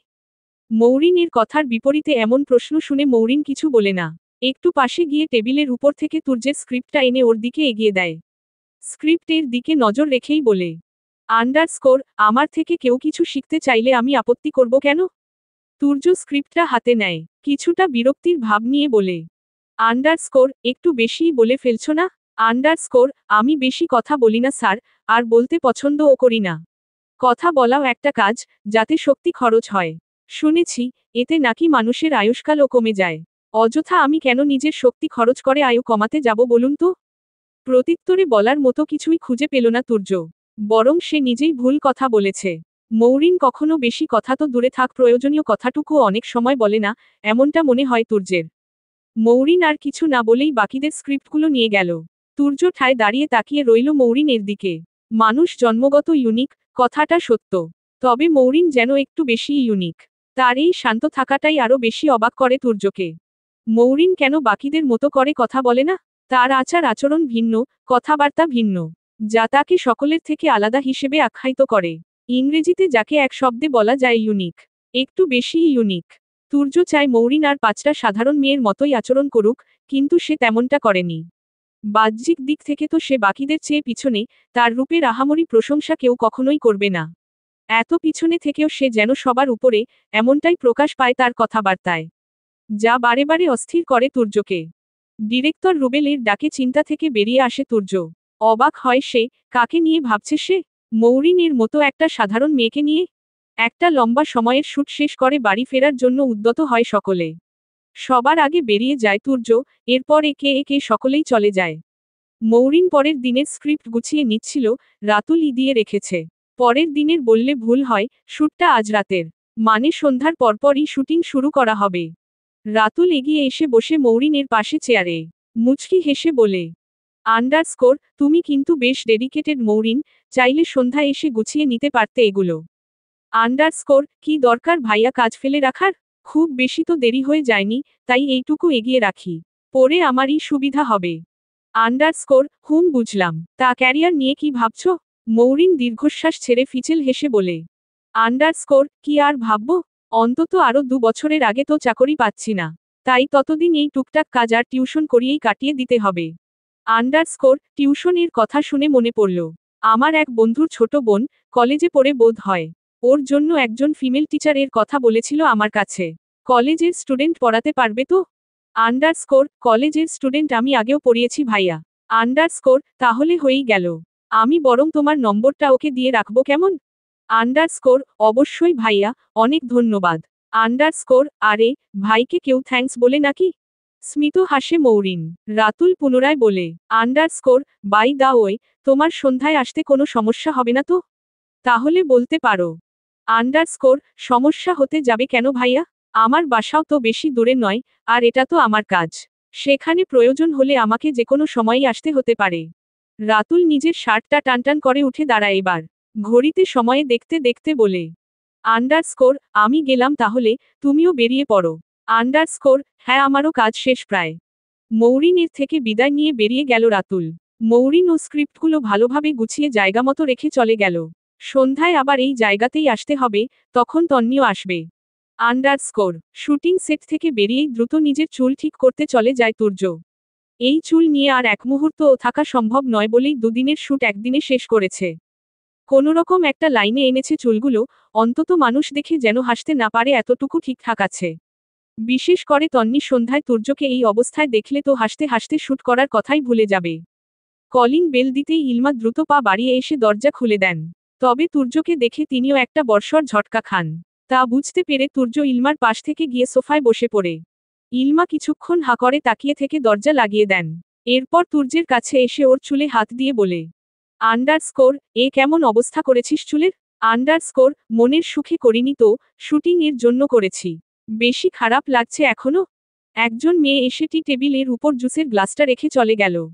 ইলমা সেটা তুর্যের হাতে দিয়ে তার পাশে বসে বলে, তা কি করে হয়, আমার ছেলেকে সব কিছুতেই সুন্দর লাগে।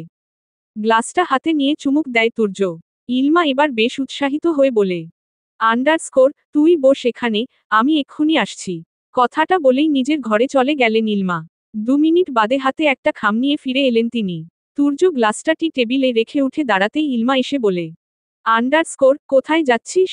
বললাম না এখানে বসতে, বলেই তুর্যকে আবারও সোফায় বসিয়ে দেয় ইলমা। নিজেও তার পাশে বসে পড়েন। তুর্য বিরক্ত হয়ে বলে, আবার কি হলো আম্মু? যেতে দাও তো, সো টায়ার্ড। যাবি তো, আগে এটা দেখ। বলেই হাতে থাকা খামটা থেকে একটা ছবি বের করে তুর্যের দিকে এগিয়ে দেয়। তুর্য ভ্রু কুঁচকে সেটা হাতে নিয়ে দেখে একটা মেয়ের ছবি। আবারও বিরক্তি নিয়ে মায়ের দিকে তাকায় তুর্য। ইলমা সেদিকে পাত্তা না দিয়ে বলেন, দেখ দেখ, কি সুন্দর না মেয়েটা। তোমাকে আমি বারণ করেছি আম্মু, তাও এসব মেয়ে দেখা বন্ধ করো না কেন? দেখব না কেন? বিয়ের বয়স হয়েছে ছেলের, আর আমি মেয়ে দেখব না? আমারও তো একজন সঙ্গী দরকার নাকি? সারাদিন তো বাবা ছেলে বাহিরেই থাকিস। আমার বউ এসে কিন্তু তোমার কাজ কমিয়ে দেবে না। আমারই বাকি এমন কাজ শুনি? সেই তো শুধু রান্নাটুকু করি। তোর বউকে আমি রান্নাঘরে যেতেও দেব না। আমায় কোনো সাহায্য করতে হবে না। তুর্যের মাথায় হাত বুলিয়ে মুচকি হেসে বলেন, আমার ছেলেটাকে দেখে রাখলেই চলবে। আবারও খাম থেকে আরও বেশ কয়েকটা ছবি বের করে ইলমা। একটা ওয়েস্টার্ন ড্রেস পরা মেয়ের ছবি দেখিয়ে বলে, দেখ তো, পছন্দ হয়? তোর বাবার বন্ধুর মেয়ে, মেডিকেলে পড়ছে এখন। খুব সুন্দর দেখতে। ছবিটার দিকে তাকায় তুর্য। আসলেই মেয়েটা খুব সুন্দর, তবে তুর্যের খুব একটা পছন্দ না হওয়ায় বলে, হু, আমার পছন্দ হচ্ছে না। ইলমা এবার অন্য একটা মেয়ের ছবি দেখিয়ে বলে, তাহলে এটা দেখ, ভীষণ মিষ্টি মেয়েটা। এই ছবিটাও হাতে নিয়ে দেখল তুর্য। ইলমার এগিয়ে দেওয়া বাকি ছবিগুলো একনজর দেখে সবগুলো ছবি ইলমার দিকে এগিয়ে দিয়ে বলে, এগুলো নিজের কাছেই রেখে দাও। ইলমা হতাশ হয়ে বলে, কি বলিস? এতগুলো মেয়ের মধ্যে একটাও পছন্দ হলো না তোর? উত্তর না দিয়েই উঠে নিজের ঘরে চলে যায় তুর্য। উত্তরটা নিজের কাছেই নেই। প্রতিটা মেয়েই বাহ্যিক সৌন্দর্যে একজনের থেকে অন্যজন সেরা। তবুও কোনো আগ্রহ পাচ্ছে না তুর্য, অথচ সে চায় অতি সুন্দর মেয়ে বিয়ে করতে। তাহলে কি এদের চেয়েও সুন্দর মেয়ে প্রয়োজন তার? নাকি বাহ্যিক সৌন্দর্যের প্রতি আগ্রহটাই কমে যাচ্ছে? বাড়িতে ফিরে গোসল করে বের হলো মৌরিন। ড্রেসিং টেবিলের সামনে দাঁড়াতেই তার ফোনটা বেজে ওঠে। মৌরিন এগিয়ে এসে ফোনটা হাতে নিয়ে দেখে রাতুল কল করছে। সাথে সাথেই কলটা রিসিভ করে মৌরিন। ফোনটা কানে ধরে বলে, আসসালামু আলাইকুম ভাইয়া। ওয়ালাইকুম আসসালাম। আচ্ছা মৌরিন শোনো, একটা ঝামেলায় পড়ে গেছি বুঝলে। আসলে আমার অনেক ছোটবেলার একটা বন্ধুর অ্যাক্সিডেন্ট হয়েছে, সেটা আমি মাত্রই জানতে পারলাম। ওকে দেখতে যাওয়াটা ও ইম্পর্টেন্ট, কিন্তু সেখানে গেলে আমার পক্ষে আর রাতের আগে আসা সম্ভব হবে না হয়তো। মৌরিন রাতুলের চিন্তিত কণ্ঠের বিপরীতে বলে, চিন্তা করবেন না ভাইয়া, উনি ঠিক হয়ে যাবেন দোয়া করি। আর আপনার যাওয়ার দরকার হলে নিশ্চিন্তে যেতে পারেন। আন্ডারস্কোর সে না হয় গেলাম, কিন্তু সন্ধ্যার শুটিং এর কি করি বলতো? শুটিংটা তো ক্যান্সেল করা সম্ভব নয় এমন একটা সময়ে এসে। আচ্ছা তোমাকে তো আমি সব বুঝিয়েই দিয়েছি। আজকের একটা দিন একটু ম্যানেজ করে নিতে পারবে? আন্ডারস্কোর আপনার কি মনে হয় ভাইয়া?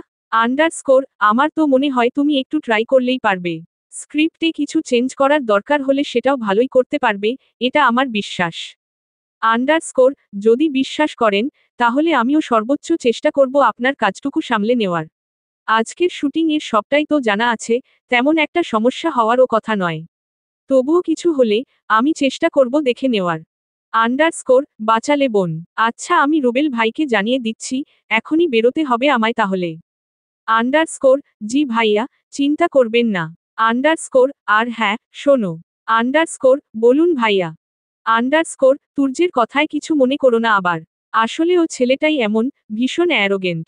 মানুষের মধ্যে ভেদাভেদটা একটু বেশিই করে, আর যাকে পছন্দ হয় না তার সঙ্গে আরও বেশি করে। তবে তোমাকে নিয়ে যে ওর কি প্রবলেম সেটাই বুঝি না। মৌরিন মৃদু হেসে উত্তর দেয়। আন্ডারস্কোর মানুষের কথা আমি কোনো কালেই কানে নেইনি ভাইয়া। নিলে এই সমাজে বোধ হয় টিকে থাকতে পারতাম না। আল্লাহ মানুষকে মুখ দিয়েছে বলার জন্য, কান দিয়েছে শোনার জন্য। শোনার মতো ভালো অনেক জিনিস আছে, সেখানে শুধু শুধু অন্যদের ফালতু কথা কানে নেওয়াটাই বেকার। আপনি ভাববেন না এসব নিয়ে, উনি কেমন মানুষ এটা আমি প্রথম দিনই বুঝে গেছি। তাই তার কথায় কিছু মনে করার প্রশ্নই আসে না। আন্ডারস্কোর ঠিক আছে মৌরি, তোমার উপর তাহলে ভরসা করলাম। বাকিরা কিছু জিজ্ঞেস করলে জানিয়ে দিও, ইমার্জেন্সি ছিল আমার, না হলে যেতাম না। আন্ডারস্কোর আচ্ছা ভাইয়া, সাবধানে যাবেন। আল্লাহ হাফেও। কলটা কেটে দিল রাতুল। মৌরিন ফোনটা বিছানার উপর রেখে চুলে প্যাঁচানো টাওয়ালটা খুলে এনে চুলগুলো সুন্দর করে মুছে নেয়। এরপর আয়নার কোনায় লাগিয়ে রাখা ছোট কালো রঙের টিপটা নিয়ে কপালে পরে নেয়। এত কঠিনতার মাঝে এই একটা অভ্যাস ত্যাগ করতে পারে না মৌরিন, চায়ও না। সাজগোজের শখ তো কোনো কালেই ছিল না। ছোটবেলায় নুপুর পরার শখ ছিল, সেটাও কেটে গেছে। রয়ে গেছে কেবল এই টিপ পরার শখটা, এই একটা শখ না হয় রয়ে যাক। মৌরিন খেয়াল করল বাসায় আসার পর থেকে মারুফা তার সঙ্গে কোনো কথা বলেনি, এই ঘরেও আসেনি। তখন থেকে সামনের ঘরেই বসে আছে। বিছানা থেকে ওড়নাটা গলায় ঝুলিয়ে নেয় মৌরিন, চুলগুলো না আছড়েই কাকড়া দিয়ে পিছনে হালকা করে আটকে রেখে চলে যায় সামনের ঘরে। মারুফা সেখানে চিন্তিত মুখশ্রী নিয়ে ছোট খাটে বসে আছেন। মৌরিন তার সামনে দাঁড়িয়ে এক কাঁধে হাত দিয়ে বলে। আন্ডারস্কোর কি হয়েছে মা? এত চিন্তা করছো, কথাও বলছো না আমার সঙ্গে। মৌরিন কিছুটা থেমে আবার বলে। আন্ডারস্কোর ওখান থেকে কি আবারও কল? আন্ডারস্কোর না না, ও বাড়ি থেকে কল আসেনি। উঠে দাঁড়িয়ে কথাটা বলেন মারুফা। তার কপালে ঈষৎ ভাঁজ, মুখে এখনো চিন্তার ছাপ বিদ্যমান। মৌরিন তা দেখে বলে। আন্ডারস্কোর তাহলে হয়েছেটা কি? আন্ডারস্কোর বাড়িওয়ালা এসে বলে গেছে আগামী মাস থেকে ভাড়া 1000 বাড়িয়ে দিতে। বিল্ডিং এর সকলেরটাই নাকি বাড়ানো হয়েছে। মৌরিন ভ্রু কুঁচকে বলে। আন্ডারস্কোর তারা নাকি 5 বছর এর আগে বাসা ভাড়া বাড়ায় না? আন্ডারস্কোর সেটা বলার পর উল্টো আমাকে ধমক দিয়ে চলে গেল। আন্ডারস্কোর ঠিক কে এসেছিল বলো তো? বাড়িওয়ালা আঙ্কেল? আন্ডারস্কোর না, তার যে ছেলে আছে না একটা, ও এসেই তো এমনটা বলে গেল। আন্ডারস্কোর বুঝেছি। আন্ডারস্কোর কি বুঝলি? মৌরিন একবার মারুফার দিকে তাকিয়ে নিজের ঘরে চলে গেল। বিছানার উপরে থাকা ফোনটা হাতে নিয়ে ফিরে এলো আবার। চুলগুলো অমন অবস্থায় রইল, ওড়নাটা টেনে মাথায় তুলে মৌরিন মারুফার কাছে এসে বলল। আন্ডারস্কোর তুমি থাকো, আমি একটু আসছি। আন্ডারস্কোর কোথায় যাচ্ছিস তুই? আন্ডারস্কোর বাড়িওয়ালার বাসায়। আন্ডারস্কোর ভাড়া নিয়ে কথা বলতে? আন্ডারস্কোর হু তাদের গুণধর ছেলের কিছু বৈশিষ্ট্য প্রকাশ করতে। আন্ডারস্কোর মানে? অবাক হয়ে বললেন মারুফা। মৌরিন স্মিত হেসে বলে। আন্ডারস্কোর তার ছেলে আমার অনেক উপকার করতে চেয়েছিল মা, উপকার নেইনি তো। তাই রেগে গিয়ে ভাড়া বাড়িয়ে দিল। আমার হাসি পাচ্ছে ওর কথা ভেবে। উনি বোধ হয় ভেবেছে আমি কেবলই তাকে ভয় দেখিয়েছি, বাস্তবে আমি সেই কাজটা করতে পারবো না। তাই তাকে তো এখন দেখানো উচিত, মৌরিন যা বলে তা করেও দেখাতে পারে। কথাটা বলে দরজার কাছে গেলেই মারুফা আবারও পিছন থেকে বলে ওঠে। আন্ডারস্কোর বড়লোকের ছেলে ও, ওর সঙ্গে লাগতে যাস না মৌ। যদি তোর কোনো তাচ্ছিল্যের সুরে হাসে মৌরিন, ঘাড় ঘুরিয়ে বলে। আন্ডারস্কোর আফসোসটা কি জানো মা? তুমি নিজেই এখনো তোমার মেয়েকে চিনতে পারলে না। বাকিদের থেকে তো কিছু আশা করাই ভুল। এটুকু বিশ্বাস তুমি আমার উপর রাখতেই পারো। নিজেকে নিরাপদে রাখার অ্যাবিলিটি আছে আমার। আর একটা কথাও বলল না মৌরিন, মারুফাও কিছু বলতে পারলেন না। মৌরিন জুতোটা পরে নিচে নেমে গেল। আন্ডারস্কোর আফজাল সাহেব আর আফসানা সোফায় বসেই কিছু কথা বলছিলেন। কলিং বেলের আওয়াজ পেয়ে উঠে গিয়ে দরজা খুলে দিলেন তিনি। মৌরিনকে বেশ পছন্দ তার, কি সুন্দর করে কথা বলে মেয়েটা। আফসানা দরজা খুলতেই তাকে সালাম দেয় মৌরিন। তিনিও সালামের উত্তর দিয়ে ভিতরে আসতে বলে মৌরিনকে। আফজাল সাহেব এতে বিরক্ত হন। উঠে দাঁড়িয়ে বলেন, আন্ডারস্কোর অ্যাডভান্স কিন্তু আমি বাদ দিতে পারবো না বাবা। ওই নিয়ে আর কথা বলতে এসো না। মুচকি হাসে মৌরিন। আফজাল সাহেবের সামনে এসে বলে, আন্ডারস্কোর না আঙ্কেল, ভাড়া নিয়ে আজ আর কথা বলতে আসিনি। আন্ডারস্কোর তুমি ওনার কথা ধরো না তো, আগে বসো, তারপর বলো কি বলবে। বাসায় কোনো সমস্যা হচ্ছে না তো? আফসানা বলে। আন্ডারস্কোর তা আপনার ছেলে বাড়িতে নেই আন্টি? আন্ডারস্কোর আরাফের কথা বলছো? ও তো বাড়িতে নেই এখন। কেন বলো তো? আফজাল আর আফসানা দুজনেই অবাক হয়। মৌরিন নিজের ফোন থেকে রেকর্ডিংটা বের করতে করতে বলে, আন্ডারস্কোর একটা জিনিস শোনাবো আপনাদের, মন দিয়ে শুনবেন হ্যাঁ। আফজাল আফসানা একে অপরের দিকে তাকালো। মৌরিন রেকর্ডিংটা বের করে সাউন্ড বাড়িয়ে দিল। প্রথমেই আরাফের কণ্ঠ শুনে চমকে যান দুজন। এরপর ধীরে ধীরে বাকি কথাগুলো শুনতাই যেন মাথার উপর আকাশ ভেঙে পড়ে তাদের। 4 মিনিটের ভয়েস রেকর্ডটা শেষ হতেই ফোনটা অফ করে দেয় মৌরিন। আফজাল আর আফসানাকে কিছু বলার সুযোগ না দিয়েই বলে ওঠে, আন্ডারস্কোর আমি প্রথমে এটা আপনাদের শোনাতে চাইনি, আপনাদের ছেলেকে ওয়ার্নিং দিয়েছিলাম। কিন্তু সে তো আমার কথার গ্রাহ্যই করল না, বরং বাসায় গিয়ে আমার মাকে বলে এলো বাসা ভাড়া বাড়িয়ে দিতে হবে। তাই আর চুপ করে থাকতে পারলাম না আঙ্কেল। আমি যতটা জানি, বাড়িটা এখনো আপনার। তাই আপনি বললে আমরা বাড়ি ছেড়ে দিতেও বাধ্য, তবে আপনার ছেলেকে একটু বুঝিয়ে দেবেন মেয়েদের অসহায় না মনে করতে। নইলে আজ যে রেকর্ডিংটা আপনাদের শোনালাম, সেটা ইন ফিউচার পুলিশকেও শোনাতে পারি। ব্যাপারটা আপনার ছেলের জন্য খুব একটা ভালো হবে না বোধ হয়। আফসানা ভয় পেয়ে আফজালের এক হাত চেপে ধরলেন। আর আফজাল লজ্জায় কেবলই নিচের দিকে তাকিয়ে রইলেন। নিজের ছেলের ব্যাপারে এমন কথা শুনে কোন বাবাই বা ঠিক থাকতে পারে? ফোনটা হাতের মুঠোয় চেপে ধরে দুজনকে আবারও সালাম দিয়ে বাসা থেকে বেরিয়ে এলো মৌরিন। এখন বাসায় গিয়ে কিছুক্ষণ বিশ্রাম নিয়েই নিহাকে পড়াতে যাবে। সন্ধ্যার পর যেহেতু বাসায় থাকবে না তাই আগেই পড়িয়ে রাখবে ওকে। আন্ডারস্কোর শুটিং সুষ্ঠুভাবেই সম্পন্ন হলো। রাতুল আগে থেকেই সবকিছু সবাইকে বুঝিয়ে দিয়ে গিয়েছিল, তাও তেমন সমস্যাও হয়নি। আর বাকিটা মৌরিনী সামলে নিয়েছে। তুর্যর থেকে এখন আর কথা শুনতে হয়নি, শুনলেও অবশ্য তা গোনায় ধরত না মৌরিন। রাত 9টার মতো বাজে। এই অফিসে শুট আজকেই শেষ, তাই একেবারে সবকিছু গুছিয়েই বের হবে তারা। তন্নি আর তুর্য পাশাপাশি চেয়ারে বসে আছে, আর তাদের সামনেই অন্য চেয়ারে বসে আসে ডিরেক্টর রুবেল। তন্নি কোনো একটা বিষয়ে হাসতে হাসতে বলে, আন্ডারস্কোর তা রুবেল ভাই, আপনিও কি সন্ন্যাস জীবন পার করার সিদ্ধান্ত নিলেন নাকি? বয়স তো 35 হতে চলল, এবার অন্তত বিয়েটা করে ফেলুন। রুবেল গালে হাত দিয়ে বলে, আন্ডারস্কোর পছন্দসই মেয়ে পাচ্ছি না রে। তুর্য ফোন থেকে চোখ সরিয়ে বলে, আন্ডারস্কোর এই ব্যাপার আগে বলবেন তো।